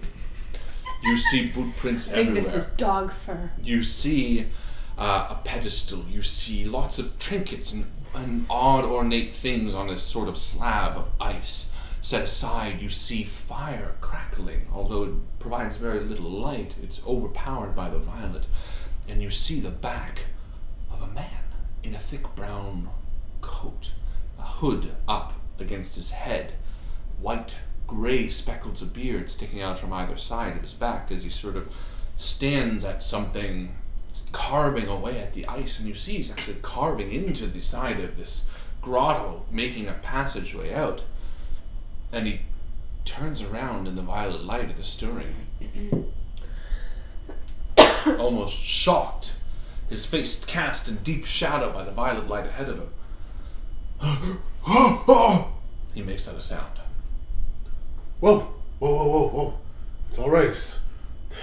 Are you lost? Have you been trying to survive out here on your own for many years and sustaining yourself off of whatever these animals are, and now we found you. We can bring you back to civilization. We are friendly. We are friendly. And he walks down the stairs slowly with a sigh, and he looks at you as his face is now bathed in the violet light, and he says, Well, you've met another friendly face, my friend. And you see the face of Sean Connery. Sean Connery. Connery. Sean Connery. And he looks at you with a big bushy beard and big wild eyebrows. And he says, it's so nice to see some people in these caves. I've been trapped in here for many a year. And Carrie always looks and says, that's where you've been. People thought you retired from acting. He says, no. I thought I had found something secret up here on the North Pole. But it turns out that I found my end. And he points to the wall, and there's like this carvings all in the wall, just like as high as the eye can see to the top of the grotto, all these words written all over, and he like marvels at it as the music swells. But now I have you to keep me company. Oh, I mean, we came here by a private chartered flight. We can get you out if you need to be rescued. Yes, in time. But one of the things I think I can finally do with you people here is try my new screenplay. And he points up at the wall, and you see that it says The End, chiseled at the top. It's 245 pages I've expertly chiseled into the walls. It's got everything. It's got excitement and romance, and it's got the beautiful boat scene that goes chasing for miles. Well, that's wonderful. But if we can act it out, then I can finally see my magnum opus brought to life. With all due respect, I'll do. Yes. Mr. Connery. Yes. We are not here to assist you in your play. We are here to discover some very important But you found science. it! You found the most important thing you'll ever find. Sean Connery's magnum opus. I decline to help you. But you're here for the secret civilization. Yes. Yes. I found the entrance to it long ago. And have you preserved its inner sanctum? I would be happy to show you the way. Let me tell you, these tunnels are like anthills. You know what ants are? Believe me, They're these tiny little creatures, and they I know. crawl everywhere. I know how to make my way around. And I'm saying you'll die in the caves if you try to find your way alone. What makes you say that? Have you experienced something dangerous here yourself? I've experienced many dangers here, and Like I've only what? been able to survive Like what? by shucking on the moss. Like an oyster beneath shuck? the ice. No, shucking. Sounds like an oyster shuck. No, I've been shucking on the moss. Moss in the Arctic? Like a mosh pit? Yes. Oh. With fire, you can melt some of this ice, and beneath it is a beautiful green moss. I call this area the tepid zone. You know, like that story of Goldilocks eating the tepid porridge. I know it believe very it's- well. It's bear soup. Yes. So I've named it the Sean Connery tepid zone. Oh. Really? It's the only name that would work. There's no better name ever. I will show you how to survive on this marsh, because the door you entered through is unable to be opened. The only way out is further in. And let me tell you this, there are 16 types of mosses, and there are 16 different deadly gases within these tunnels. And I have wasted the lives of 16 men to find the correct ones. But I have them in my brain sack. And if you act out one scene from my magnum opus, perhaps, maybe, then we could work together at finding a way out of this place finally. I don't want to do We this. really don't have time for this. No, we don't. We don't have time for this. Mr. Elwes, Mr. Kingston, I think it's time that we move on, and if you are still here when we are finished our research, then we would gladly... Mr. Connery, if you need help to get back to civilization, Please let us know. We simply have our priorities. You do understand, Mr. Connery, that this is important research. Are you I alright? understand. I'm saying you'll be lost in the tunnels without my help. We'll manage. You're saying that you'll be able to give us some sort of a map? I will lead you to the doorway. You will lead us there. Directly to... How about you lead us there first, and then afterwards? No, enough of this. I have one perfect scene. It takes place on a boat. It's pretty nice. All you have to do is act out the scene, and I promise that I'll lead you directly there. Fine, I'll let you choose it. There's a boat scene. There's a scene that I wrote that takes place on a submarine, which is different than a boat. And there's a scene that takes place on Moon Base Alpha. It's a moon base that takes place on the moon. And it's just two people fighting about a cigar.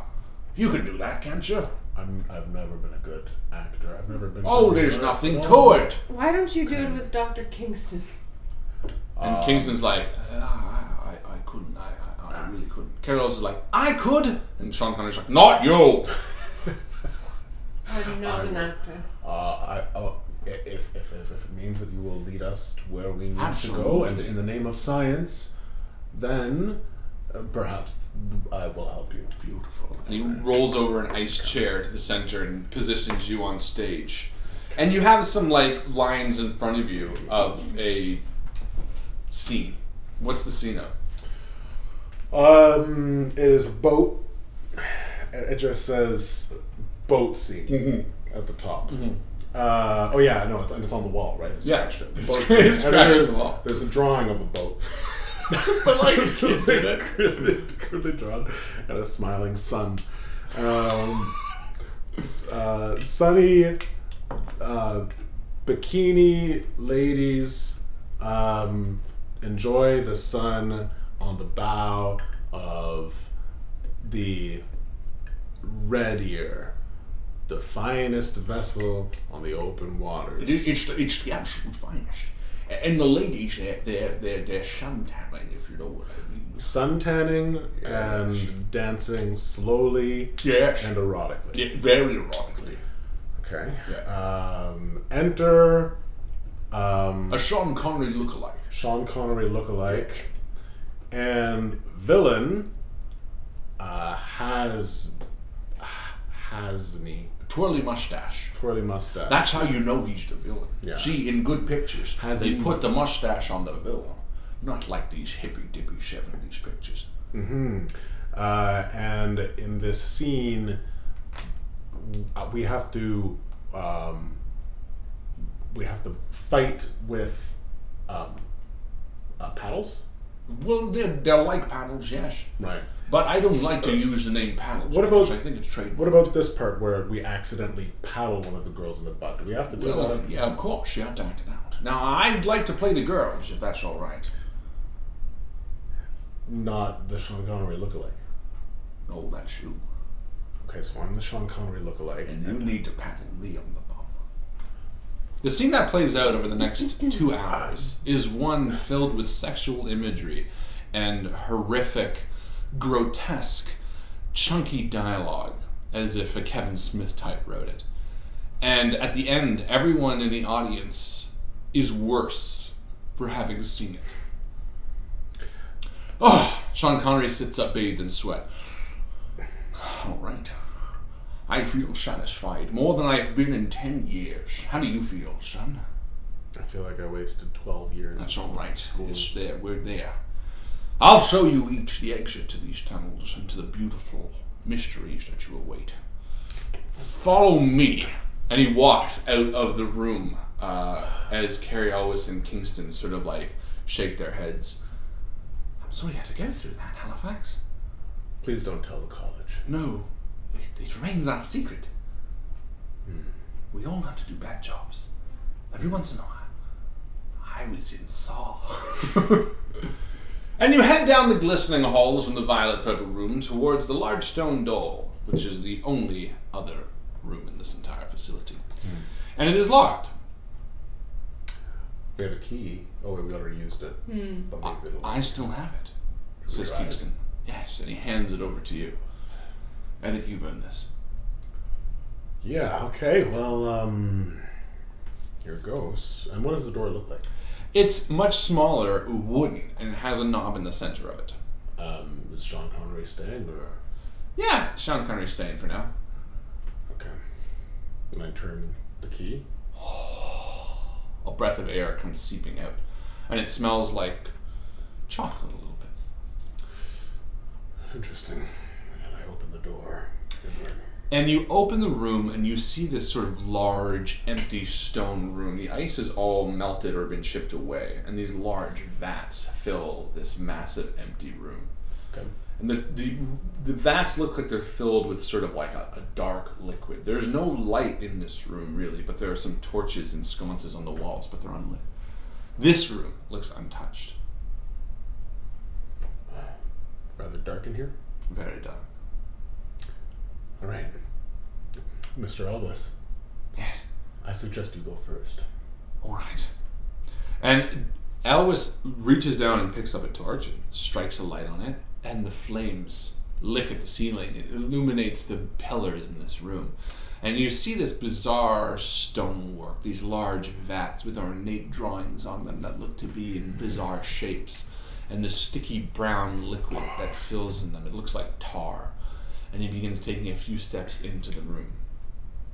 It's quite cold in here. Yes. Hello. Hi. What would you like to do? Anything? I walk into the room and look around. And you do. Good. What would you like to do? I'm going to go into the room, and are there any doors leading out? You can't see. It's sort of like, you know that scene in Lord of the Rings where they're in the Mines of Moria? Yeah. And there's like all those big pillars, and like Right. it's just like darkness all around. It's like that, but instead of pillars, it seems to be these vats. And it seems like it stretches on for darkness, as far as the light can see. All right, I'm going to look in one of these vats. And you walk over and you see this again. It's about 4 or 5 feet wide, and it looks like it's filled with this sort of like tar-like substance. Right, okay. What do you suppose this is, Dr. Koff? It's hard to say. I'm going to take a whiff of it from a vial that I have. It smells like a vial file? Vial. I filed this under my vials. It Yes. smells like chocolate. Mr. Elvis, Yes, do you like chocolate? I love it. Yeah, I want you to taste this. And he drinks it, the entire thing. Well, I just meant to taste. I didn't mean for you to... Mm.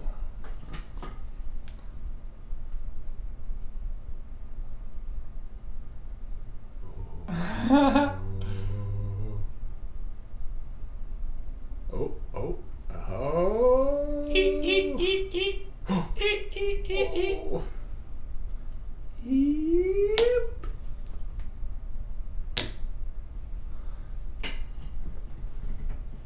It tastes poisony, but I think I'm alright. Poisonous chocolate. No, I wouldn't say poisonous per se, but it definitely tastes poison adjacent. Why would there be vats filled with poisonous chocolate here? It doesn't make any sense. It doesn't. Not a lot of this makes any sense. But here we are. Let's find out who's behind poisoning this chocolate. First of all, to make the effort to fill all of these vats with chocolate. Does this seem like ancient something? Yeah. Is it old chocolate? The It's chocolate. still liquid?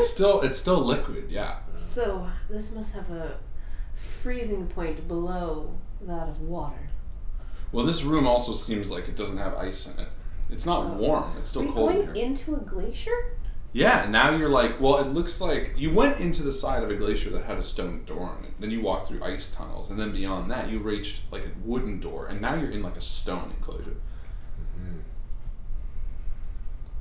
Well, I don't think anyone should eat anything. No. Stay away from the vats. Don't eat that chocolate. Mr. Connery, no good you're for saying you. you've been here for 10 years, you've explored the whole facility. I'd never been past that door. I didn't have the key. Why do you think I wrote 220 pages carved on an ice wall? Well, I suppose we keep exploring then. Very well. Let me slap on my goggles. Ah, Swimming goggles? yes. In case the ice melts. And you move through these vats, and then eventually you reach the far wall, and you see another set of doors. And this room begins starting to look like a manufacturing facility of sorts. Kingston turns to you and says, I suppose there's no other way out. And he opens the front door, and you're greeted to a bizarre sight, almost as if you're outside. At first, you think your mind is playing tricks on you, that the tunnels are too large, but you can see almost the sheen through the tallest of the ice at the top to see the sky high above.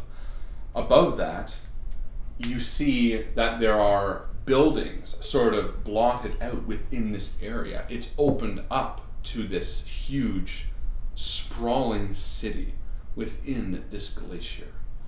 You see houses of stonework with wooden doors. You see almost like this church-esque building off in the distance. And again, this wall of ice that encloses you from the outside world still allows some of the moonlight from the sky above to seep through.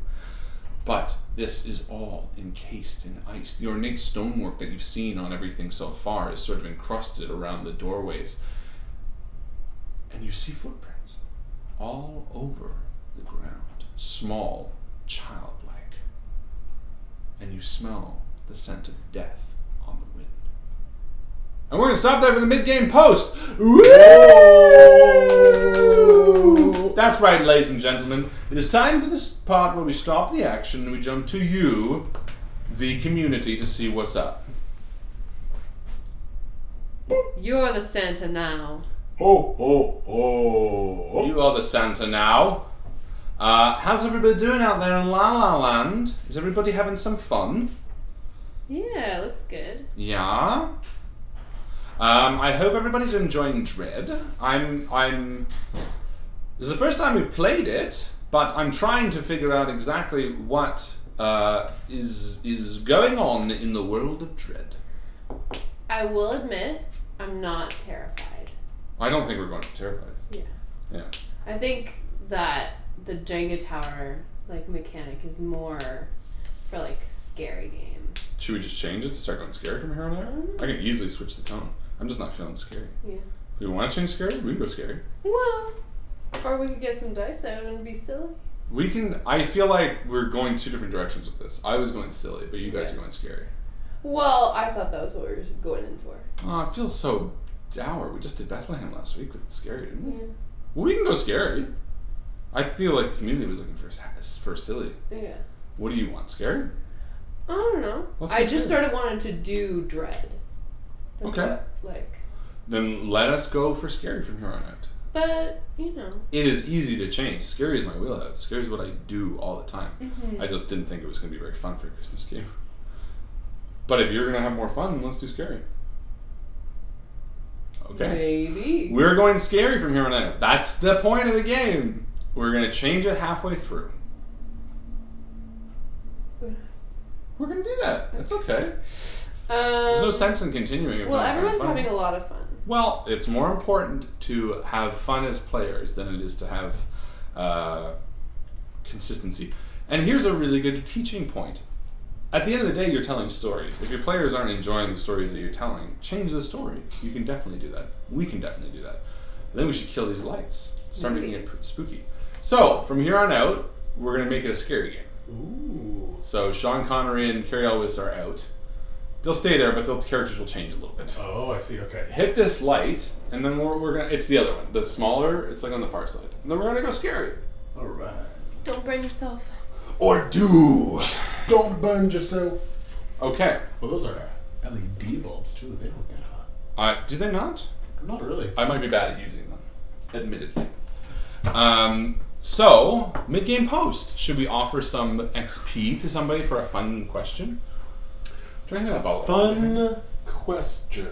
This one? Mm-hmm. Apotheek. And can you hand me the opener? Right, which right next to it. Oh, Trixie bottle. Trixie. Yeah, let's see it. Mid-game post. question for everybody. What was the name of the commander? Oh God.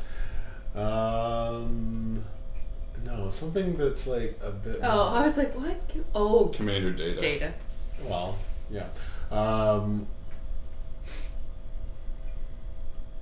don't know. What's a good mid-game post? Are you gonna try to lead into like with like a spooky kind What of about this? Sure.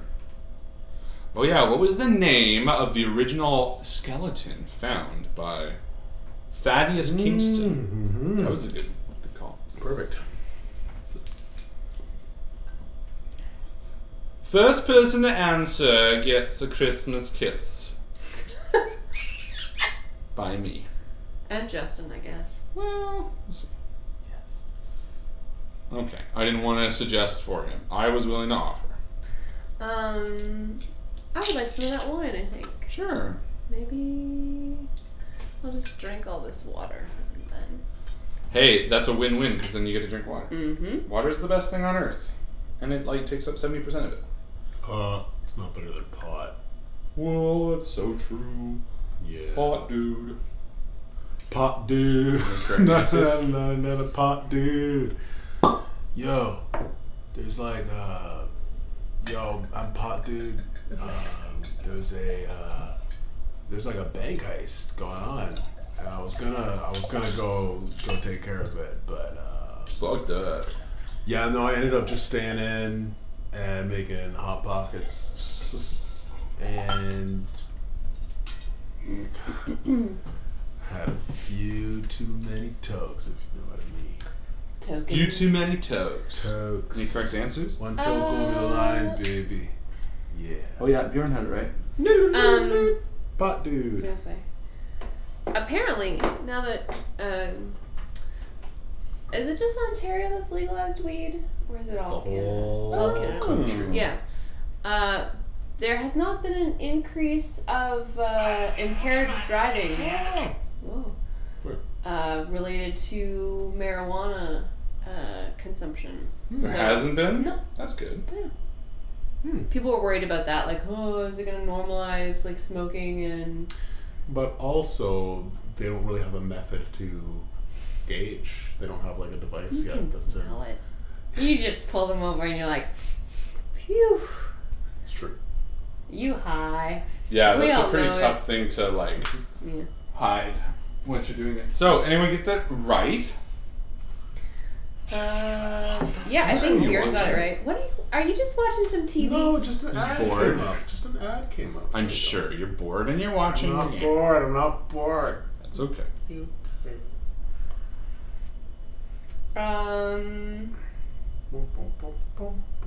So I think Bjorn.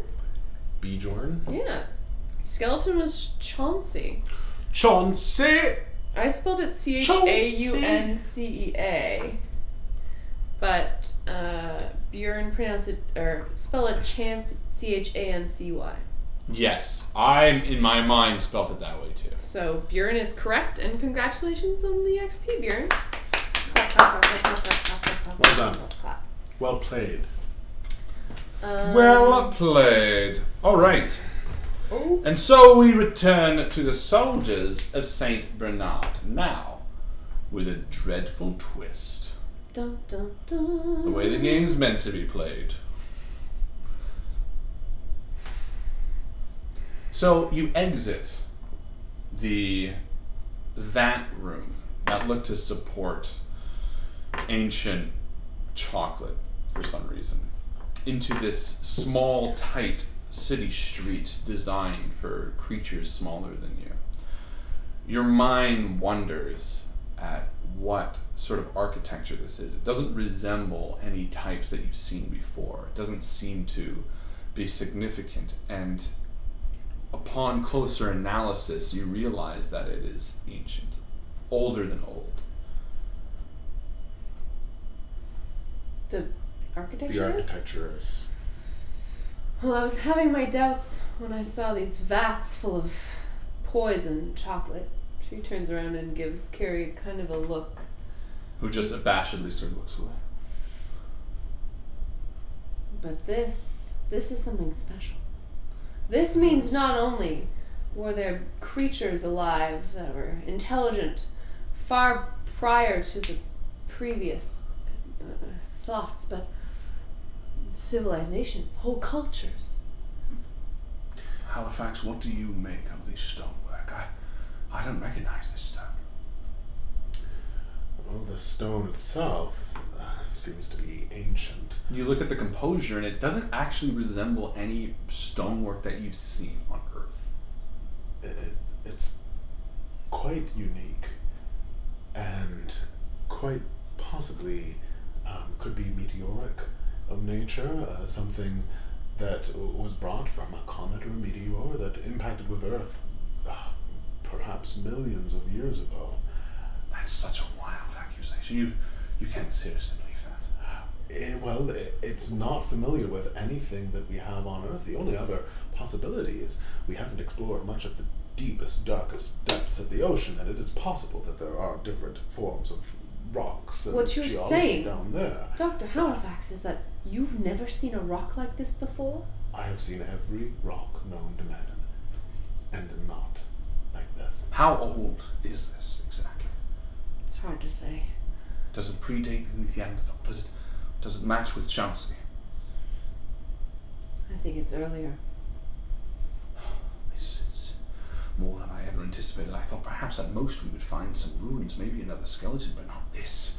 This is an entire city. Dr. Koff, of course, you've heard of the Ibu Gogo, yes? Yes. A small... Mostly from your writings. From my writings, yes, because the geology around the Indonesian islands is quite fascinating with all of the volcanic I like their activity. second album more, to be honest. Yes, now let's keep this serious, Dr. Kingston. This is very He's important. quite the joker. He is. They were a very small people, the Ibu Gogo. They were tribesmen, and they actually are a different variety of humans, as you know.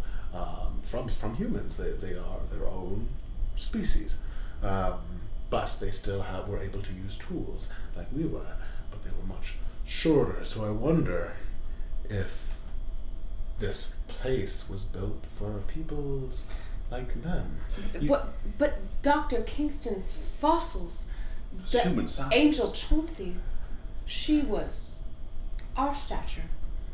So what do you make developed. of these houses? Do you think that these would be built for someone This could have been... Chauncey's size? The houses don't seem smaller per se. The footprints on the ground, which seem not too old, Right. seem smaller. I see. Gotcha. The actual doors you walk through seem no different than the normal doors Gotcha, you have, okay. other than the fact that they're designed, the woodwork, all the materials used are unrecognizable Right. to you. And we sit at sort of the cusp of a bend next to a large building with stone walls behind it. And it looks like side streets are either shallow sort of areas or they're filled with snow. So again, just to describe this area more, it's a flat, clear top that you can see the sky above, but it is clearly ice high above you. It sits in a large, massive area, maybe a kilometer wide, maybe more. You can't quite see the ends of it. You can only see the sloping walls, and the moonlight luckily illuminates this town as it would any other. It has elevation in it slightly, though. It doesn't go up much, but you can see off over the tops of some of these buildings. It looks almost like a religious building, maybe a church, although it doesn't look recognizable as a church. Its top is more rounded and like as if a cup shape, sits sort of back amongst some of the taller buildings. Do we hear anything? The sound of any footsteps, anything moving around in the city? So you silence Kingston and Halifax to sort of listen, and you hear the creaking of ice as if deep in the belly of a glacier. Its cracks are hollow and loud, and they sound around you, the squeaking sort of almost omnipresent all the time. It groans like a live creature around you. And it sort of distorts and hides any sound that you might be able to hear. Well, I'm worried about these footsteps, Doctor. we can turn back. But I didn't see a way through that front door. You see the variation here and here and here. Yes, of There are course. many different individuals. Well, how about this? And I start scraping off some of the rock from the buildings, Mm-hmm. and I get a good-sized sample. This sample we'd be able to write an article on it at least, and Yes. send it into the Science Bureau, and You're right. surely we would be able to get funding now that we have a element that is not known on Earth. Dr. You've Halifax. taken photos as well. Yes, you're right, but Sean we're speaks almost up. out of funding. And Additionally, there's no way out. If you walk through the front doors, that key does not allow you to exit. Why do you think I've been trapped here for all this time? I was unable to pass beyond this wall, and you'll notice the deep grooves in the wood. I tried to hammer it for many a year. There was no way. Okay, so then in that case, we're forced to press forward. And you can see Carrie sort of looking around. He says, "That looks like maybe it's a space." And he points towards the church. At the top of the church sits, rather than a steeple, rather than a point, sort of like a U bowl, but it looks almost brighter, as if maybe within is lined with a reflective surface. And through that, it looks like almost there's a melted area within the ice above it. As if you were to crawl up that church, you might be able to boost yourself up through the top layer of the ice. how far away is it? It's a fair distance. It sits on the far side of the town, so again, it's a kilometer, yeah. I suggest we make our way towards that building. And keep your eye out for any interesting finds, Dr. Halifax. We should gather as much evidence that we're able to use in our studies as possible, but I have a bad feeling about this place. As do I.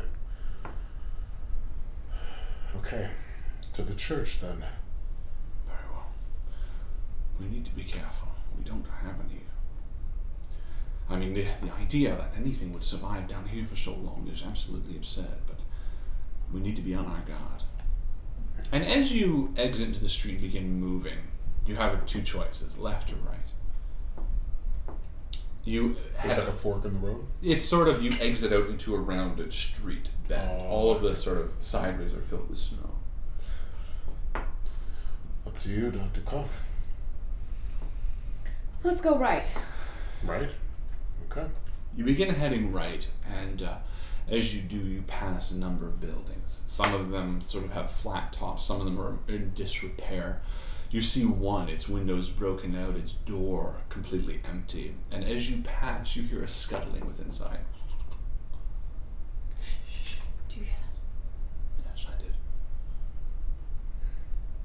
Did any of you bring any weapons?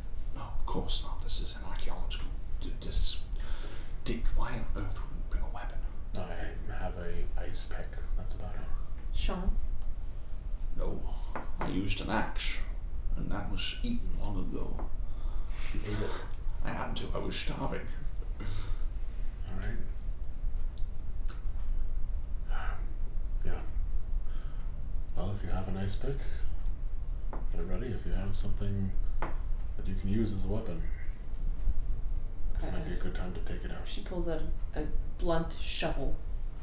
Like a trench shovel. Yeah. Yeah. Okay. Yeah, and you approach the sort of darkened doorway of this building. Again, it's made of the same bizarre stone material that sits sort of a deep, dark black. And as you sort of lean in, you see the door is off its hinge. The floor is warped with the swelling of water and ice, and it's cracked. Is it wooden? It looks to be wooden, like the door. And as you sort of lean in, you see that the large sort of divots in the floor reach up and down maybe a few inches. There seems to be a doorway leading to the back, just sort of a open archway, I should say, leading towards maybe what would be a kitchen area, but this looks sort of like almost like a workroom. There's a large table there with stools on either side of it, small stools. The table is littered with odd implements covered in dust and cobweb. This furniture is incredible. Unlike anything I've ever seen. Look at the design here. She points to kind of a structural beam at the bottom somewhere. It's incredible. What do you suppose they were doing in here? Oh, these instruments. What do they seem to be for? It looks like the Medical? table is clear. No, it looks like there's like a hammer, like screwdriver, but the way they're designed is, it's not archaic per se. It's just such a different way that we would. The hammerhead, for instance, how we have sort of a small bridge area between the large tip and the head is completely different here. It's sort of done to almost like a fine point with a large weighted head, almost like more precise with more weight, but much more difficult to use. This looks to be some sort of, I don't know, workbench of some kind. These instruments, it's hard to say what they could be used for. Look at this. And I reach down and I pull up a toy train, a little train, and it's covered in dust, and it's the paint has been chipped away, and there's like part of it that's like clearly broken. What do you think something like this would be doing in a workshop? This is It doesn't make sense to me. a modern item. No, this is, I'm modern, but it looks to be 50, 60, older than that. The actual design of this is something from maybe the 50s. It doesn't make sense that it would be here in this sealed dig site. Maybe some children were here. Maybe this was a civilization that was kept apart from a... Well, clearly it was a civilization. You saw what we saw out What there. I mean to say that, if this is a toy train from the 50s, perhaps some settlers from another part of the world moved here to occupy these ancient ruins for a time. I don't know. But it seems as though we have an entire timeline here. We have the time of Chansey, ages ago. And we have the time of this rock that seems to have been here for a long time, but not as old as Chansey. We have footprints that look as though they could have been made this year. We have the scrape marks in the hallway. 10 years ago. 10 years ago. There is an entire timeline here, an entire history told on the blank pages of the rocks and of the glacier. And yet everything is covered in dust, and this town, for many reasons, seems to be a ghost town. Yes, those footprints are new relatively, but I wouldn't be surprised if we're the only ones here. And as he says that, you hear a scream echo in the large cavern that you occupy. This high-pitched, sort of guttural, pained scream, like the stretching of flesh, like a voice box being strung out. And it's loud, and it echoes through everywhere. And Sean bends into the front and says, "That came from deep within the city. We're not alone. What do we do?" Sounded like something was in pain. No, it sounded like something was angry. Something knows we're here. Have you ever heard anything like that before? No, of course not. Quickly, let's leave this place. And as you go to move through the hall, Carrie steps inside and says, "I think something is coming down the way. I heard someone." Oh, you heard it? Yeah, I like the movement of feet, like something running. All right. Close the door. There's no door. What? The door to this place is off the hinge. The actual door of this building was open. That's why you came in. The windows were I broken. see. The door was open. And Sean sort of steps inside nervously on the creaking floorboards. "Come inside. What do we do?" Can we take shelter in a building that has a complete door? We try to make our way to the exit. Whoever lives here, whoever's coming for us, knows this area much better than we do. You hear the scream again. Louder this time and closer, and it sounds like multiples. Carrie pointed out a way out through the top of the chapel. I think the scream is coming from that. Oh, you want to go that way?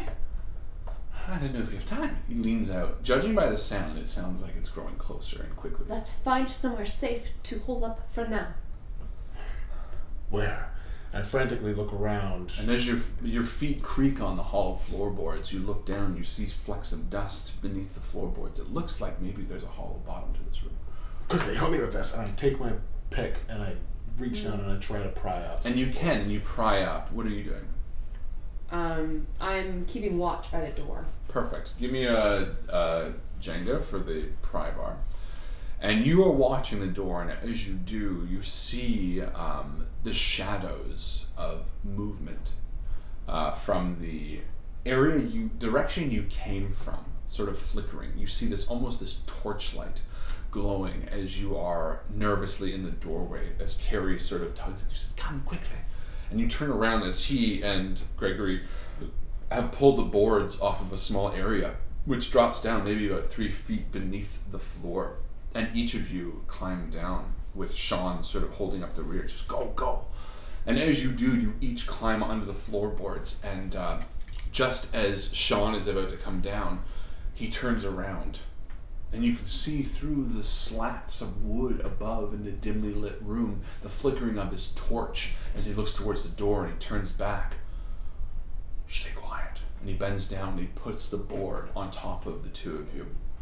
You're lying on your backs beneath the floorboards of this building. As he steps on the creaking wood above you, saw small flecks of dust floating beneath the flickering, the firelight sort of lighting your eyes for a second. He moves towards the doorway. And as he does, all is silent for a moment. And then you hear it. The wet slicing of something sharp into flesh. Blood splats on the floor, and you see the dripping down next to Carrie onto the dirt as Dr. Kingston sort of gasps slightly. Then a scream again, and it sounds like it's just above you. You hear the thump as Sean falls onto the floor, his dead eyes landing directly on a small slit of light through the floorboards as he's dragged off, leaving long streaks of red in the hall out into the laneway. You hear multiple feet, hundreds of pattering feet screaming, these deep guttural and yet high-pitched voice box stretching screams as they echo off into the distance, leaving the area. Dr. Kingston breathes a sigh of relief. What on God's earth was that? Sean. Oh God. Carrie looks green in the face as you slowly open the boards again to peek. You see the long stretches of red blood across the wooden floorboards leading out into the icy snow laneway. The stark contrast of deep red on the snow leaves a feeling in your stomach that turns. We have to get out of here. Right now. We can't get out of here. You heard what Sean said. I think Carrie's right. I think Gregory is right. I think maybe running to that church is the only answer.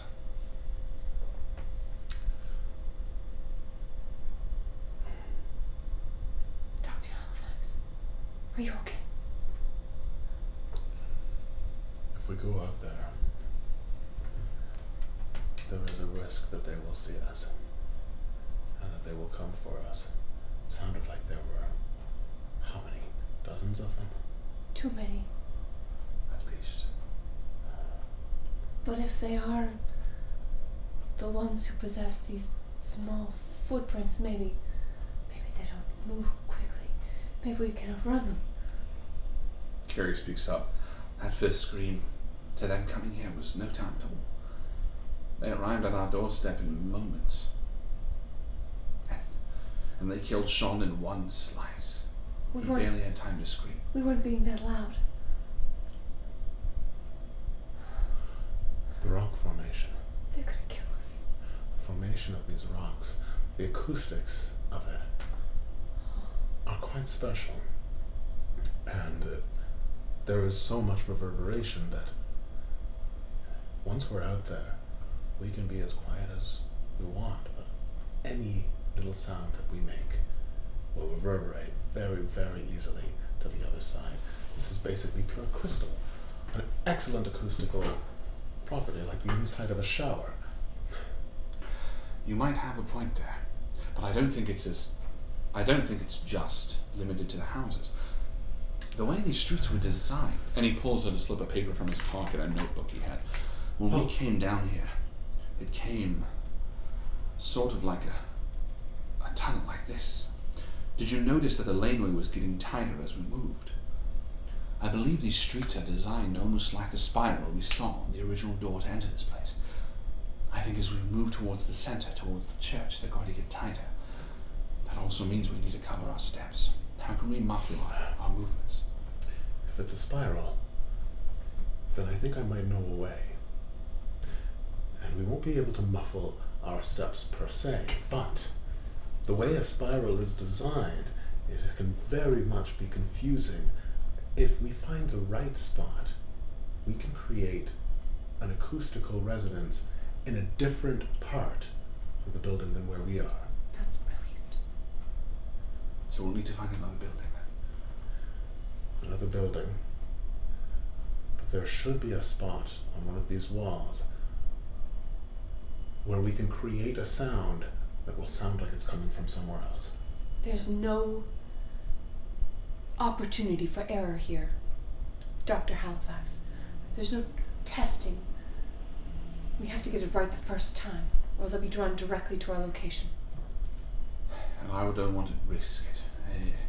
I don't want to do anything that will pad it. What I should say is, and he opens up the board and crawls up to the floor and walks over to one of the shelves which had some sort of dusty rags on it and tears off a few pieces and begins wrapping his feet in them. These metal cleats, while they help with the ice, I think they didn't exactly aid our sound. I think we should each move to muffle our movements as much as possible. You're right. You're right. Okay. And Irene bends down. She starts wrapping her feet. Mm-hmm. And so does Carrie. I still do think that they're going to hear us, unless we create a diversion. I agree. I just meant I wanted to do this as well. Right. What if we can do both? Yeah, I think so. We need to move deeper into the spiral before we can actually find a building to offer the resonance cascade that you're speaking of. And I agree. I think that is our best bet. Let's move silently and let's remember Sean for who he was. Better actor than writer. Kind of a weird dude, actually. And we exit out into the hallway and begin moving deeper into the spiral. And as we do, the buildings become almost tighter together. The alleyways become filled with snow when they're wide, and as we come almost completely gone, building after building, doors shut, some doors open. We look into certain, they seem to be bedding and things like that.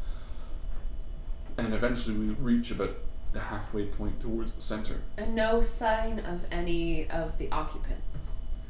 None. Just these. I mean, eventually it's, the blood trails of wherever they dragged Sean off to fade off into the snow, but the footprints continue on towards the center. And these are, Yes. fresh footprints now. Yes. I think this building would be good for the residents. Okay. I think so as well. That is placed in a spot that has the... Keep your voice down. And as we head into the Inside. small building, it looks to be somewhere for sleeping chambers. There's a small bed, very small, almost a child's bed. A few of them against a wall, and what? Oh, sorry. There was an email that... Fair enough. Yeah. And a few trunks at the bottom, and a writing desk with a letter written on it. And as we move around the room, and you move to the wall to sort of make the resonance cascade, Carrie and Kingston watch the door. We'll make sure no one comes. Irene goes over to read the letter. The letter you see is written in a small, very ornate font, written in long, beautiful handwriting. In English? Yeah, it is written in English. It looks to say something that makes your mind sort of wonder where it came from.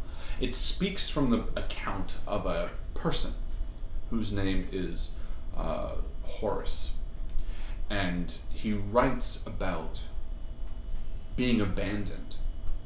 The line that strikes out to you says, "He has abandoned us. He has left us to die." And as you continue reading, it looks to be an account over many days. And it's something about without him we are nothing, without him we are lost, without him we are changed. And the final passage almost speaks to you in a language that seems unlike the previous writer. It's almost in single words. I feel it.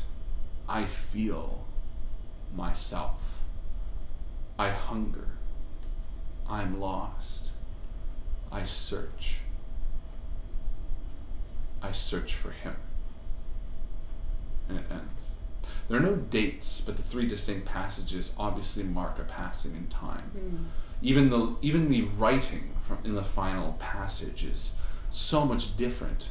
The top is written in a beautiful handwriting. The bottom is scratched, almost like by a child.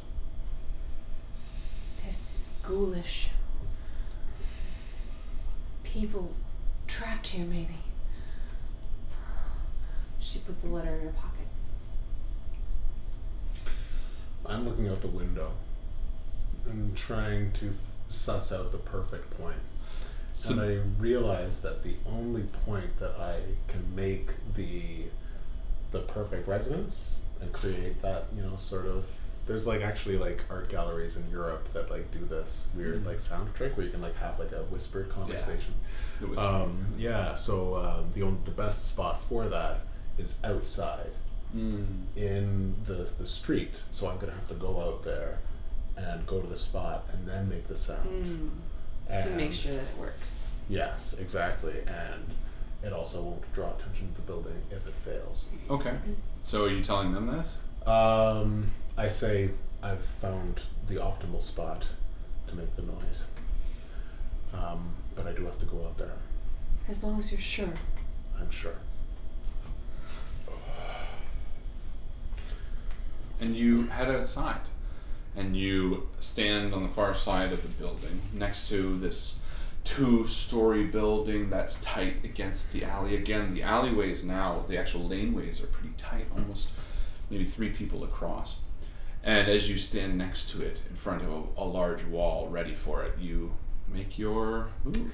So this one, I think that this particular role, I think that it kind of is fitting to look at the tower and be like, okay, I'm going to one spot, I'm trying one thing, that I should only be able to pick one brick. If you want, that's going to be really tough though. It's going to be tough, but I think it fits thematically. Okay, good luck. So I'm looking outside, I'm looking at the spot, and I see the spot that I think it's going to work. I'm going to try it. And I'm committing to You're committing one right brick. now. I'm committing one. So this one here.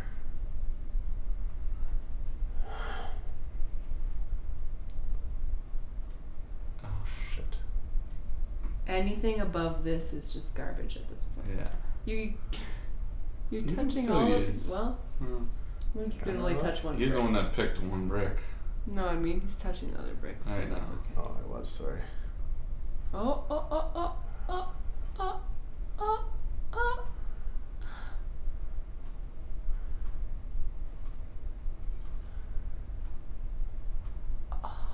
Jenga master. I don't know. It's still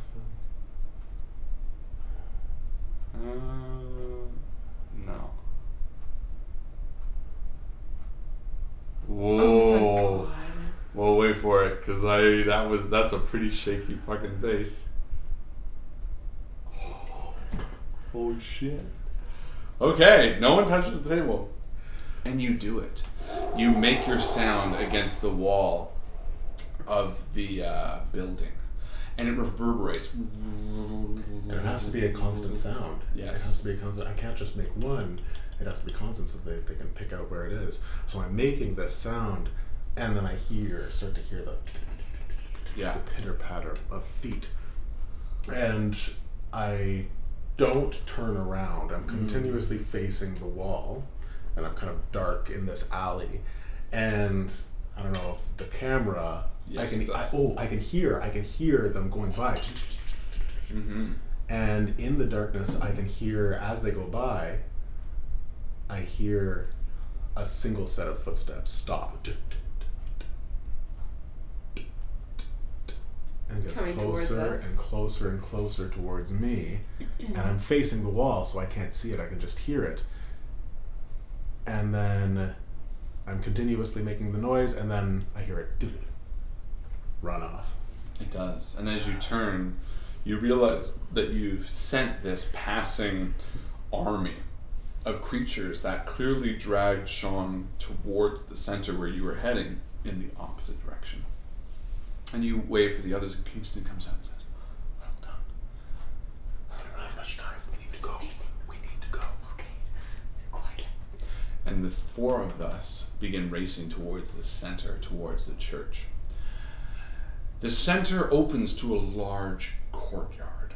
This church is massive. It looks completely bizarre next to the outlying buildings, and yet it sits tight in the center. The entire area here looks animalistic. The ground is carved out into a deep pit, a well. As we walk over, this crater sits maybe 100, 200 feet across and down maybe just as wide. Claw marks fill the sides of it. This entire crater looks as if it's been carved out of the snow and out of the stone and out of the dirt. And at the bottom of it, you see rags and bones. The heat emanates from this thing, where these creatures sleep, where they feast, where they mate, sits at the bottom of this large pit that sits at the bottom of the steps in front of this church. This is their home. It seems like a rat pack almost, as if they sit sleeping on top of each other, naked and pale beneath the moonlight. And as you approach the edge of this towards the church, you see that there are still some creatures sleeping at the bottom. They have yet to notice you. There are maybe 25 piled upon each other, gnarling, twirled in different positions beneath the bottom of this pit, and it lies between you and the church. There's no bridge or path. You can walk around the edge, you don't have to walk across them. I'm imagining like a bunt pan almost. Like there's a this like spire of earth or stone on which the church is sitting, and all around almost like a moat of a depression. Is that right? Yes. Well, that's not what I was going for, but I like that better. Okay. So let's say that, and yes, there are a bridge. I was just thinking a large crater between you and the church that you go around. Oh, okay. But the bun pen sounds better. So let's do that. And there are pathways across that. I'm going to say there are two. One looks to be about halfway away. You'd have to walk the edge a little bit, but it looks pretty sturdy, whereas the one in front of you, which looks thin and rickety, is a direct path. I'm concerned about this bridge. I think we need to find a more stable way across. You look down, you can barely see over the hazy, sort of sweaty mist that's emanating from the pit.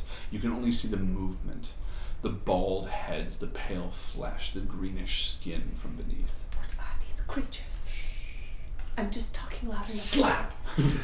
So that the people on the other side of the recording box can hear us. Right, yes. These are our thoughts. They call that a stage whisper. Yes. Stage whisper. What do we do? I think we try to go around. I don't want to risk this bridge because that's going to make a You need to take your legs off your arms off the table because you're wiggling at it. Bad. It's very bad. Carrie says, I don't think I want to try it. I think I'm going to try to make a cross. Kingston says, yes. Those things are bound to wake up any second. If we go to that second one, we will wake them up. Carrie and I are going to try to make the middle. But if you fall, we will lose our advantage. You can try to convince them otherwise, but it'll be a Jenga pull. It'll be a Jenga pull to do a convince? It's your because call. we're talking. And because it's his mind is made Let up. them do it their way. Can we start making our way across to the next bridge while they... Well, additionally, I'm pretty sure one of the rules says you can always try to start a Jenga pull, and if you can't, you can abandon it. And fail. which means they. Oh, would that's be right. happy. Yeah. Well, they would fail either way because they would start moving across, right? But they wouldn't necessarily fall. Oh, they're gonna have to do a Jenga pull if they fall. They're gonna do it. I'm willing to watch you do a Jenga pull. Okay, so you're moving to the other one. Let's watch and see what happens. Carrie and Kingston begin across the center. Wait, are we gonna hide or something? Oh. This is a really bad tower, guys. You say that like it's my Can fault. I adjust it? We're into No. the last No, half hour. I can't? We're into the last half hour. I can't adjust it? It made it this far. If we made it more solid Oh than my this. gosh. Well, then This is they, you all know what? They changed their Justin mind. right here. They're not doing it. They're gonna say, "Oh, fine, fair enough, forget it." They're gonna come over to you. Alright. I think we have to make our way to the more sturdy bridge. Okay. Well, you go first. I can go first if you want me to, but Actually, maybe they should. because It's only gonna be one death anyway, which means you'll have to reroll. depending, because that means it's gonna alert them all to us. Yeah, but then we'll make the tower, and then you're gonna be pulling a lot quicker. Is what I'm saying. Gotcha. So you know what? They're gonna try. Actually, they seem pretty confident. Easy. Okay. I wish that you guys could all see the very sensual way that Harlan is touching the Jenga blocks. Oh, don't. No, it's not gonna come over here. It's too far. Too close. I should say the actual. I think you need to do the. There you Oh. go. Oh. Bottom stable. Fuck.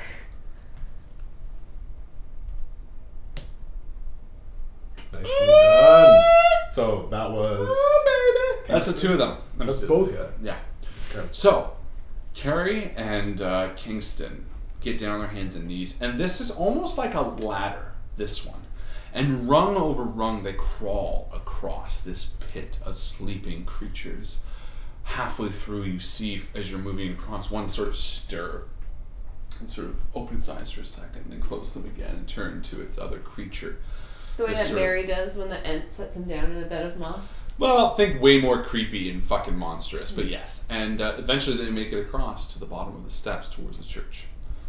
The two of you are working towards the stone, and you arrive.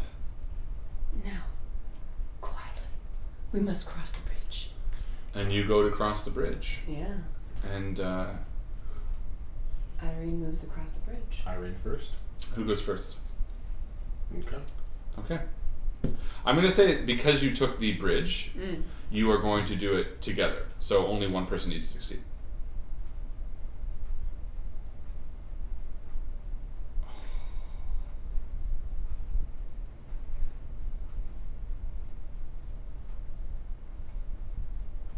The tension is palpable. Uh-oh. You're good. You are good.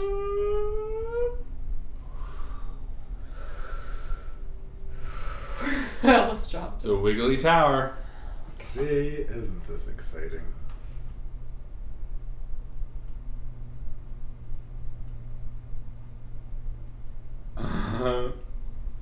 Nicely done, Joe. Thank you. The two of you move across the tower, or across the bridge. The loose rock that was hanging so close to the bottom does not fall. And as you reach the bottom of the steps, Carrie always turns to you and says, "Well done." And you move up to the large gates of the door. They look loud and creaky. Oh no. I cry on it until the rest is softened. Please stop shaking your leg. It's making me so nervous. Well, all right, I'm not shaking. Meow, meow. Is this the only way in? Do you have an idea? You can check. I'm gonna go around back. I'm Let's just take a going to take a look. Okay. Yeah. Okay. You move around back again, sort of surrounding the church. And as you do, you see again more sleeping creatures. What? I'm just looking at what people get to look at. I know, it sucks. It's really adorable. It sucks. I want my face to be seen. You see more. Am I on camera now? Yeah. Yeah. You see more creatures in the pits below as you round the back. You do see an open passageway, this half pipe sort of leaning out, but it's below the sort of short cliff towards the crevasse below you. You'd need to scale down a little bit, but you wouldn't have to open the door. A risk to fall, but not a risk to awake. Be better. What do you think? That door is going to make noise, no matter what we try. So, the hole in the ice leads to the outside, Yes. and this is above the roof of this chapel. Yes. And we feel like if we can get to the roof somehow, Yes. we could scale up and out. Is there a way to Yes. climb on the... Well, you're an Yes. archaeologist. You know that these bell towers, I'm which an is very clear. anthropologist. Sorry. Then the archaeologist says, "This is an ancient building, but it is still a church. Do you see that open passageway there?" And he points, and you can see there's like a bell there, which needs to be rung. There needs to be a way to access that. Whoever installed it up there, they don't install these things without ways to fix them. That means there is at least a way to that bell. From there towards that cup is maybe a 10 foot. We can help each other up. Can we scale from the outside? It'd be near impossible. And then you can see it's sheer stone. This bizarre dark stone. Right. I'll leave it to you. Okay. I'm going to go in. I'm going to take the pipe. If I fall, I will try to divert them. But hide, and if it happens, do not come for me. Good luck. Thank you. Irene curls into a fetal position. I'll say you see along the side of the church there is sort of like an ancient shed or something that you would be able to hide in. So it's a fair plan. All right.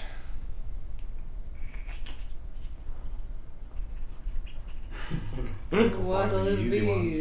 Good luck. Oh, there's one right on the top. Yeah. That's what I would have gone. Well, how many layers low do you It have has to to go? be below the last complete layer. Oh, okay. So that So one you're is good there. available. But I think that's going to be bad. It's too shaky at the top. It's so wobbledy. So how do we know if it's an abandoned pull or if you're just testing He would the stop waters? now. You know what I mean? Well, he would be honest Oh, about it. yeah. He'd be like, okay, I can't do Oh man. it. Additionally, if you think you can't make it, you can always knock the tower and sacrifice yourself to make whatever you do succeed.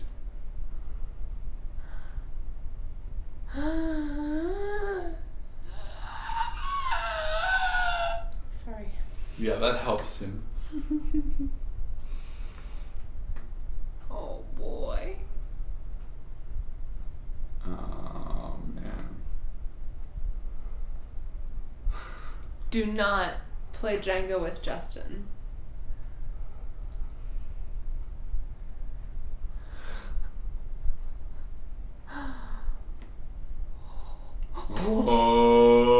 Oh. That, like, you can't see it It coming did in like when a- it dipped this way. Oh my god. No, not that side? Yeah, that That's a side. bad side. No, it has to be that side. Okay. That's Yeah. the bad side. Nope. Now it's stable again. Really? Well, Yeah, it bounced back. stable. So Did you hear that? you climb below the lip of the church, and you swoop right into the pipe without disturbing anything, and you are in this sort of grot, this sick little sewage pipe, just enough, barely enough to move. The stench of ichor and rot fills your nostrils as you climb hand over hand on your chest, and you emerge in the basement of this building. Again, this bizarre ornate stone surrounds you as you pop your head through this metal grate, and you see a small set of stone steps leading to what looked to be an earthen covered cellar door, an alternate entrance to this building. And I carefully open it. You open it easily because it's sort of covered in like dust and debris and sod, and as you do, you see sort of this lifting earth debris next to you and help it silently open, and you see Gregory open this cellar for you. As Gregory. the four of you move inside. You did amazing. Thank you so much. You're so brave. People want another photo. They should. The angle on the... Wait, Justin, give me a cute face. The Cute. stuck face. That's a cute face. That's funny. And as you enter into this church basement, as you do, you're greeted by a bizarre sight. These chambers dedicated to what looks to be bizarre mutilations. These slabs with ancient stained blackened blood, shackles that look bent, and the bindings frayed from overuse. These go on for the entirety of the room, to support 50 at a time, maybe. This culture that would support such barbaric practices, Irene is quietly moving among the shackles, surely can't be the same as what wrote this letter. This is barbaric. I think there's a lot here that we don't understand. But nonetheless, we need to make it to the top. I think these steps will lead us there. And Dr. Gregory begins moving up. Dr. Kingston begins moving up towards the second steps. And as you do, you're greeted by this massive stone statue. I think the stream has a bad idea of how good we are at Jenga because the camera got slightly tilted. Oh yeah. When Justin went to pick it up. Oh, now it looks even Still worse. It's still pretty. It's precarious. Yep. Well, whatever. As you reach the main level of this church, you see a massive stone statue. He holds a shield on him. His the colored sort of stone chipping and falling apart. And below him you see engraved, it says Saint Bernard. What? Mm-hmm. What? Saint Bernard. It's the name of the game. Kind of dog. Right. Saint Bernard. Yeah. Saint Bernard. Don't even forget, I remember the name of the game. I wrote it. Both. And as you approach the second level, you hear this chanting. A similar chanting to what you heard early on in the tunnels, but this time lower. Not construed by the spiral, which tends to distort and alter the sound. It sounds... So it sounds like there are creatures in the building with us? And as you approach, you actually are approaching from behind the statue. The small stone steps lead up to a dimly lit church, cavern and ancient. Its stalactites hang low. Dripping liquid fills this musty cavern-esque cathedral hall. The stained glass you now see from the inside is riddled with red and whites that have faded over the time to almost a musty green. The scent is of rotting flesh and poorly cured leather. It smells like carcasses and dead flies and maggots. And you hear this all as you step onto the main floor. Irene peers carefully around the side of the statue. Perfect. And as you do, pull a Jenga block. Alright. Since we're all the beans. Oh, this is not going to end well for Irene. Oh, motherfucker. Well Holy played, shit. mademoiselle. What's up now, bitches? What's up now? Don't get bitches? cocky, kid. This is the tough part. She got too cocky. Now she's going to fail. She's got this. Yes. Just push this over just a bit. Just. You caught that shit. That was I don't know if that's legal. Oh yeah, I didn't remove my hands at all.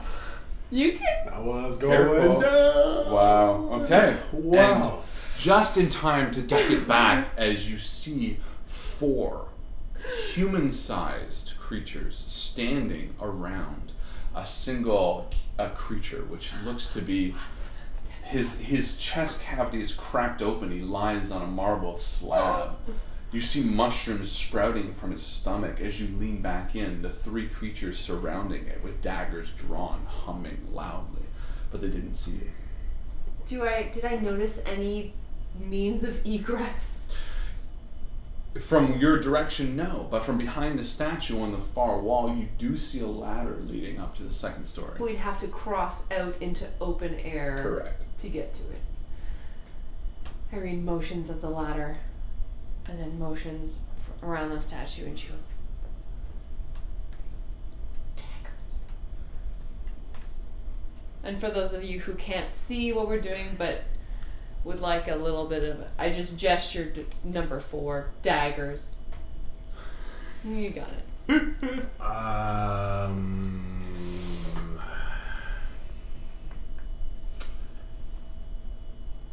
Okay. I feel like it's your turn now.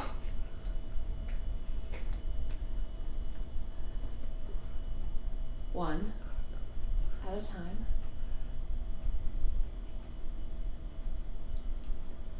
Halifax first. Yeah. So I'm going to. Playing charades now. I'm going to try. Sounds It's like a like chocolatey wine, eh? And I'm going to try and sneak across past the dudes. Good luck. Do Give it. me a pull. But if things go sour, I'm going to run. Is that fair? No. Things go like if you fuck this up, If I fuck this up. like if it crashes, you're dead. So I'm dead. Okay, so then if I... I so will then- pick how you die. I will. We'll see what happens. Oh, here's what you want to do. Yeah, I want to create a diversion. Here's the thing. So if you go to pull and you fail, no, I pick how you die. Right. If you crash the tower purposefully right now, you will die, but we do it your way. Right. You succeed at what you wanted to do. Meaning, if you that's wanted per the rules. Yeah, that's what I'm saying. Meaning, if you want to cause a distraction Right. in your death, you can do that, but it's your choice. No, I'm not going to do that. Yeah. I'm going to try and sneak across. And that's fair, but this means if you fail under my rules. You're gonna win, and then I'm gonna fail the next time. No, I think Justin's good at this. I think this is it.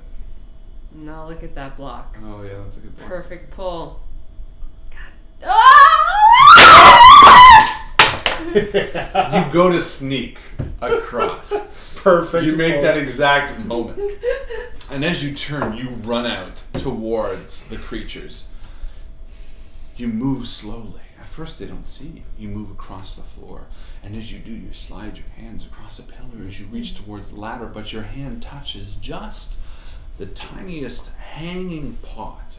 You didn't notice it at first. You thought maybe it was just part of the vines that had been wrapping around, but the metal slips off the hanger that it hung on and falls. And with a clatter, the bucket slams against the ground, spewing the green liquid into the air, and immediately 3 cultists see you.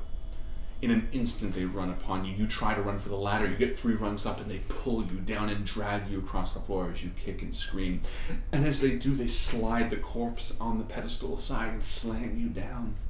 2 of them hold your hands, while the 3rd ascends a dagger and distends it directly into your abdomen, drawing it tightly and quickly down across it, splitting your stomach open as you scream, howling into the darkness. You did not run as you die, but you did cause a minor distraction.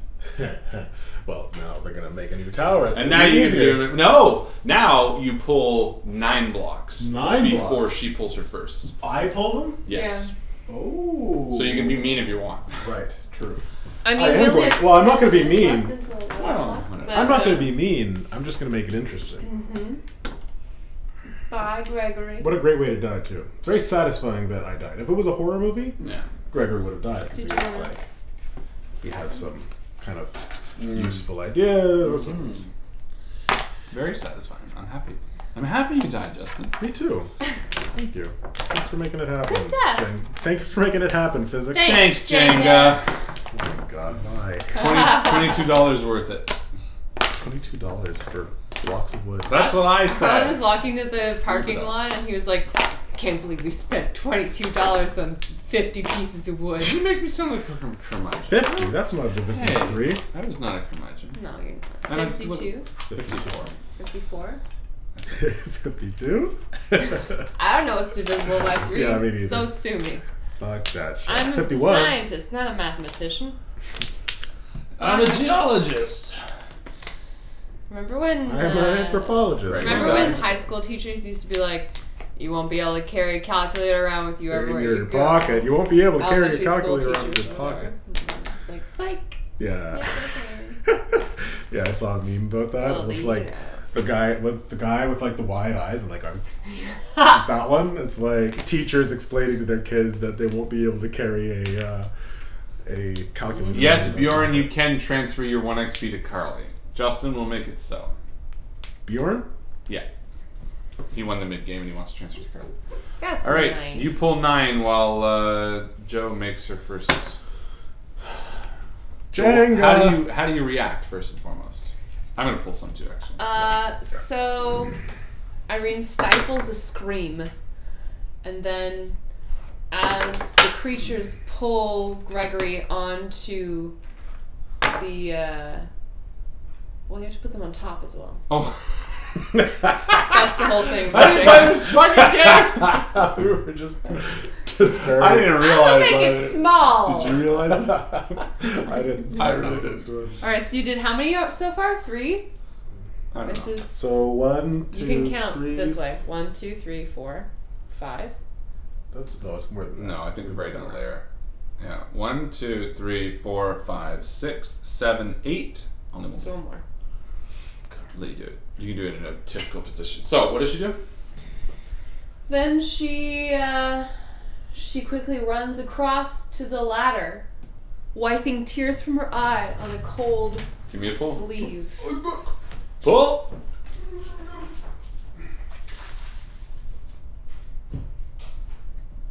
Any difficult pull we should film from this angle. Why did we do it again here? Why couldn't we do it in a place that didn't cover my face? You said the DM should sit there. I thought the tower could go closer to the not center. Has to be in the center so everyone can use it. But no one's using it anymore. It's only you and me. I think you should just narrate the rest of the game My while voice. you play Jenga. You know what? You know what? You I know think what? that's a great idea. Shush. My voice do the rest. Okay. I don't need to be placated. I can play this What? like everybody else. Are you drunk? I want to be a boss. Are you drunk, Harlan? No. Not at all. Have you seen me drunk? When No. I get drunk, I get sexy, and I am not sexy. When you get drunk, you get horny. And I'm very horny. And I'm always horny. Well, then I'm always drunk. You make it, and Carrie and Bigaboo make it. Is that his name?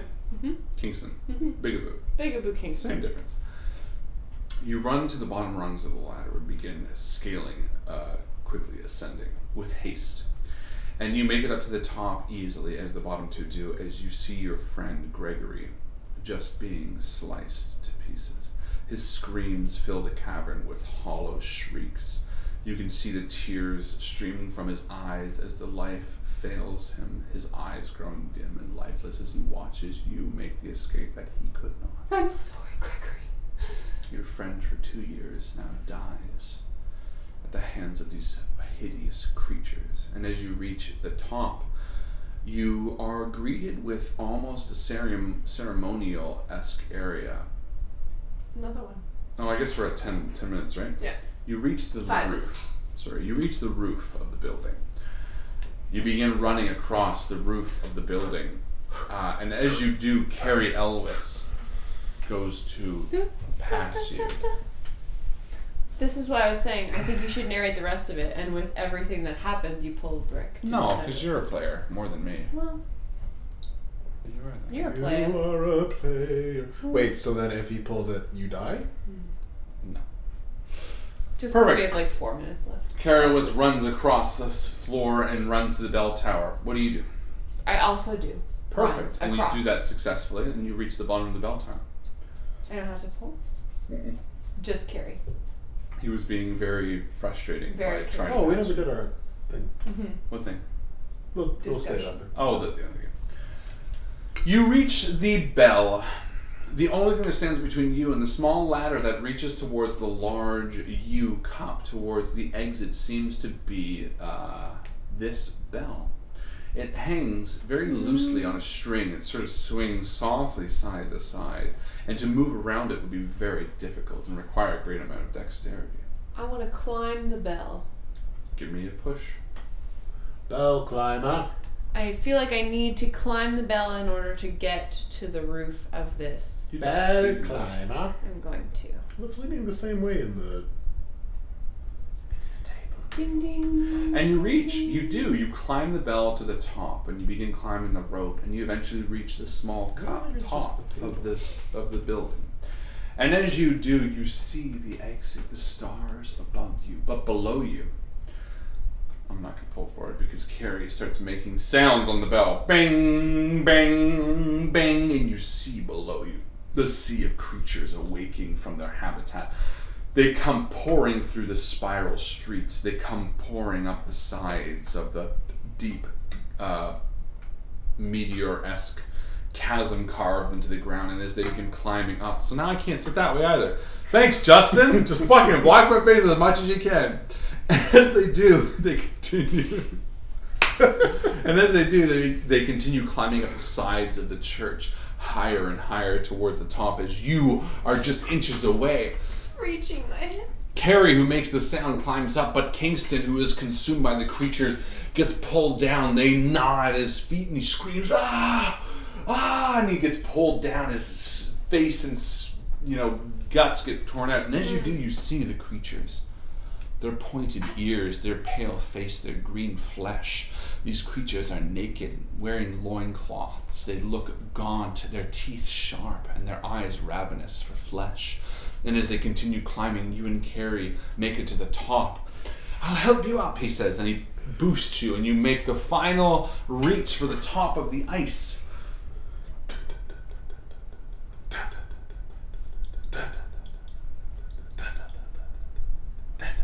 I gotta test them all. I'll just take this one.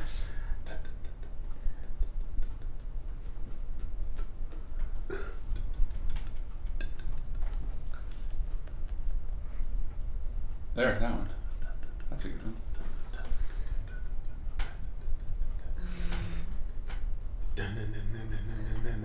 Can I switch? Want this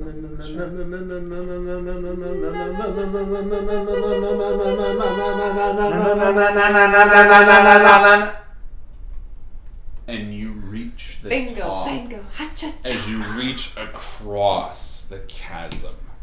And Cariolis joins you.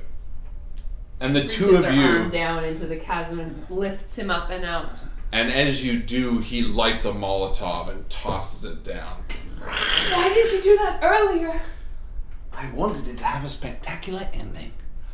And the two of you leave this place with photo evidence of the North Pole and the elves that were abandoned there many years ago in a successful end of the season. The end. Everybody dies. Yay! Well done, guys. Thanks, baby. Good job. Bravissimo! Bravissimo. Judge Dredd. That's not Dread that game. game. Dread game. Dread game. Dread game.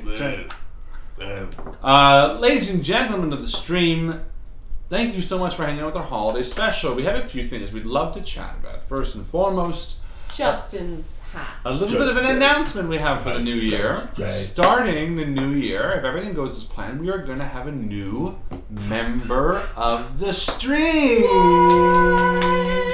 You don't say. This was the quote-unquote big announcement that we had. So we have been looking for someone to join us for a while, someone that we trust, someone that we know, someone that is a good friend of ours and that we'd like to play with. Someone who we've role-played with before. Yes. Yeah. And someone that nobody knows, which is the best part. Nobody knows what I've seen. Yeah, so what's his name? His name is Rosaire. He is a good friend of ours. He lives just a street over from me. Yeah. He's a fantastic role player. He's big into D&D, and honestly, you guys are gonna love him. He's a very fun chap, very cute and cuddly. Cute, cuddly, and fun. You heard it here first, folks.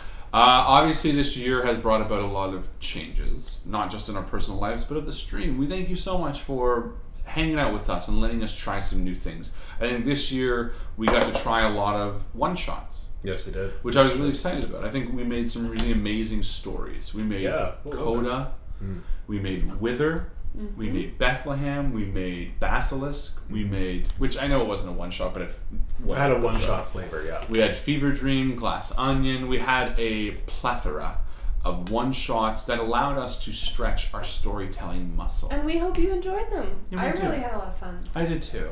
But more importantly, I'm really happy that we got the chance to do it, because it was something that I think me personally had been itching to do for a long time. I think it's very much my personal character to like to try new stories constantly every week.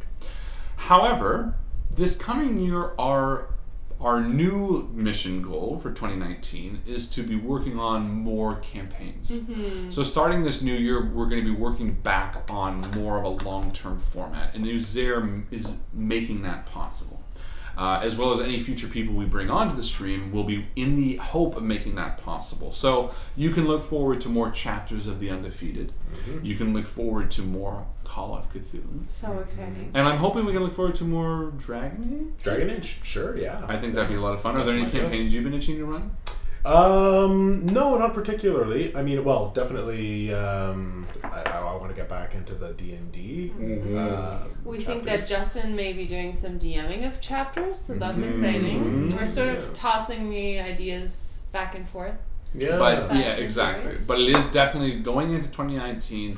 Our hope and our plan is to hit back heavy on the campaign front, and that's because it's something that we started off the stream doing, that we all love doing. We love creating characters over many episodes. But And frankly, we know that the stream enjoys it as well. yeah, but I think this year was important for us, not just because of personnel ups and downs, but it was important for us to sort of try what sort of things we wanted to do in sort of a one-shot story capacity. And I'm really exciting. I think, as you said, I think we told a lot of great stories. That little robot one, I forget the fucking Oh name of my it. god, so cute. I don't remember that. Eden. Search for Eden? Search for Eden. Something like that. I think we got to do a lot of great stories. So thank you so much. And again, we hope you enjoyed. But campaigns in the new year. Yeah. What other announcements, Justin? Cons. What cons are we doing this year? Yes, that's a great point. This year we are going to be doing Breakout Con in sure. Toronto, which takes place during March. Middle I of think it's March March. 17, 16, 17, 18. Something like that. I think it's something like Late that. teens of March. It is in Toronto, so please, if you have the means, come out and visit us. I will be running games, Joe will be running games as well as Adventurers League, and Justin will be there. Yeah. I hope so. Yeah, I'll be there. At the very least, you'll maybe sit in one of my games. Totally. If one from the stream Well, comes. that was fun when you ran a game that Chris and I guested on. That's Yeah. where we got to hang out with Carly. And if you are on the fence about it, please join. Additionally, let me know. Let us know if you are joining. You can contact us on Discord or the Facebook group. Make a post and say, hey, I'm thinking about coming to Breakout Con, because we would absolutely love to meet up with you. That's not just a, what's the word called? Pleasantry. We're not just placating you. We're not just humoring you.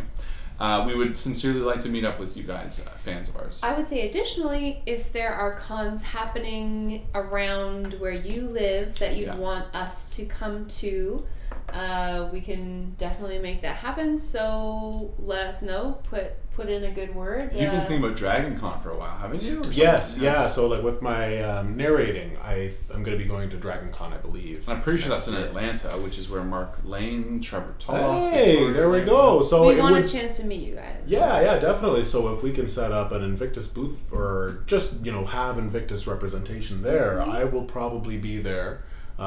maybe With Sound Joe and and I Theater. will- But if you guys want to come down, then we can make it a thing. What do you think? You want to go to Georgia? When?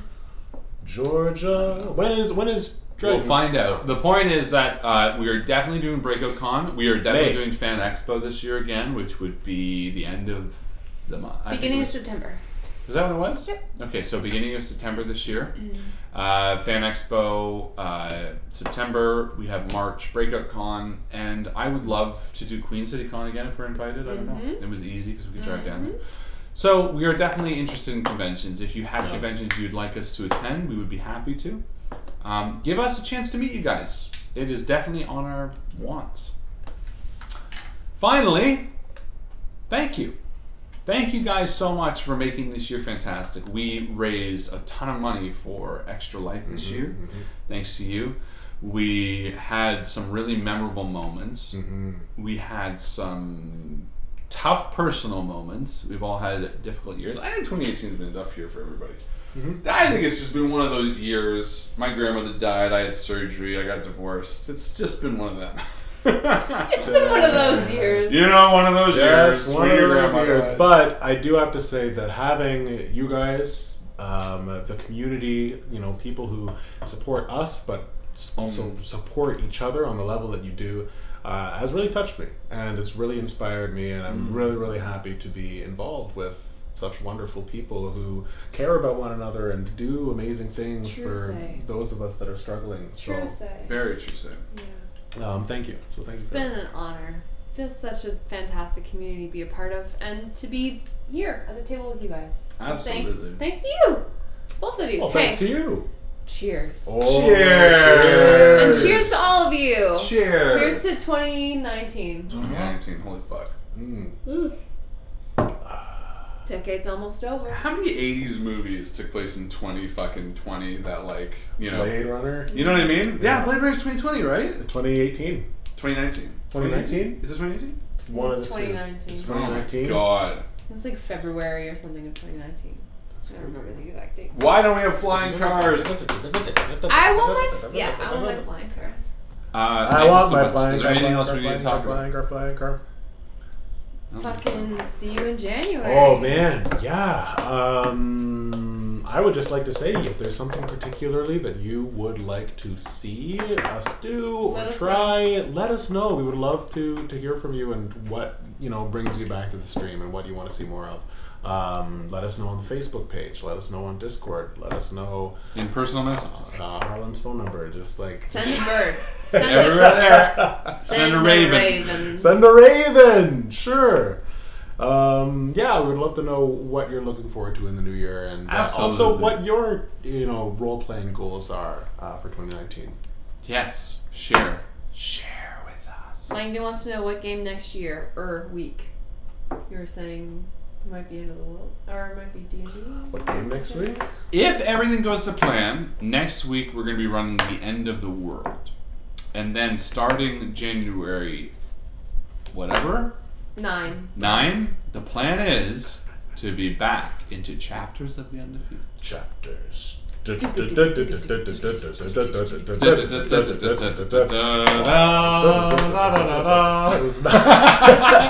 not what I wrote. Ladies and gentlemen, have a fantastic night and a happy new year. And as our friend Justin always likes to say, and as everybody likes to say, Jenga! But also see you around the table. Bye. bye.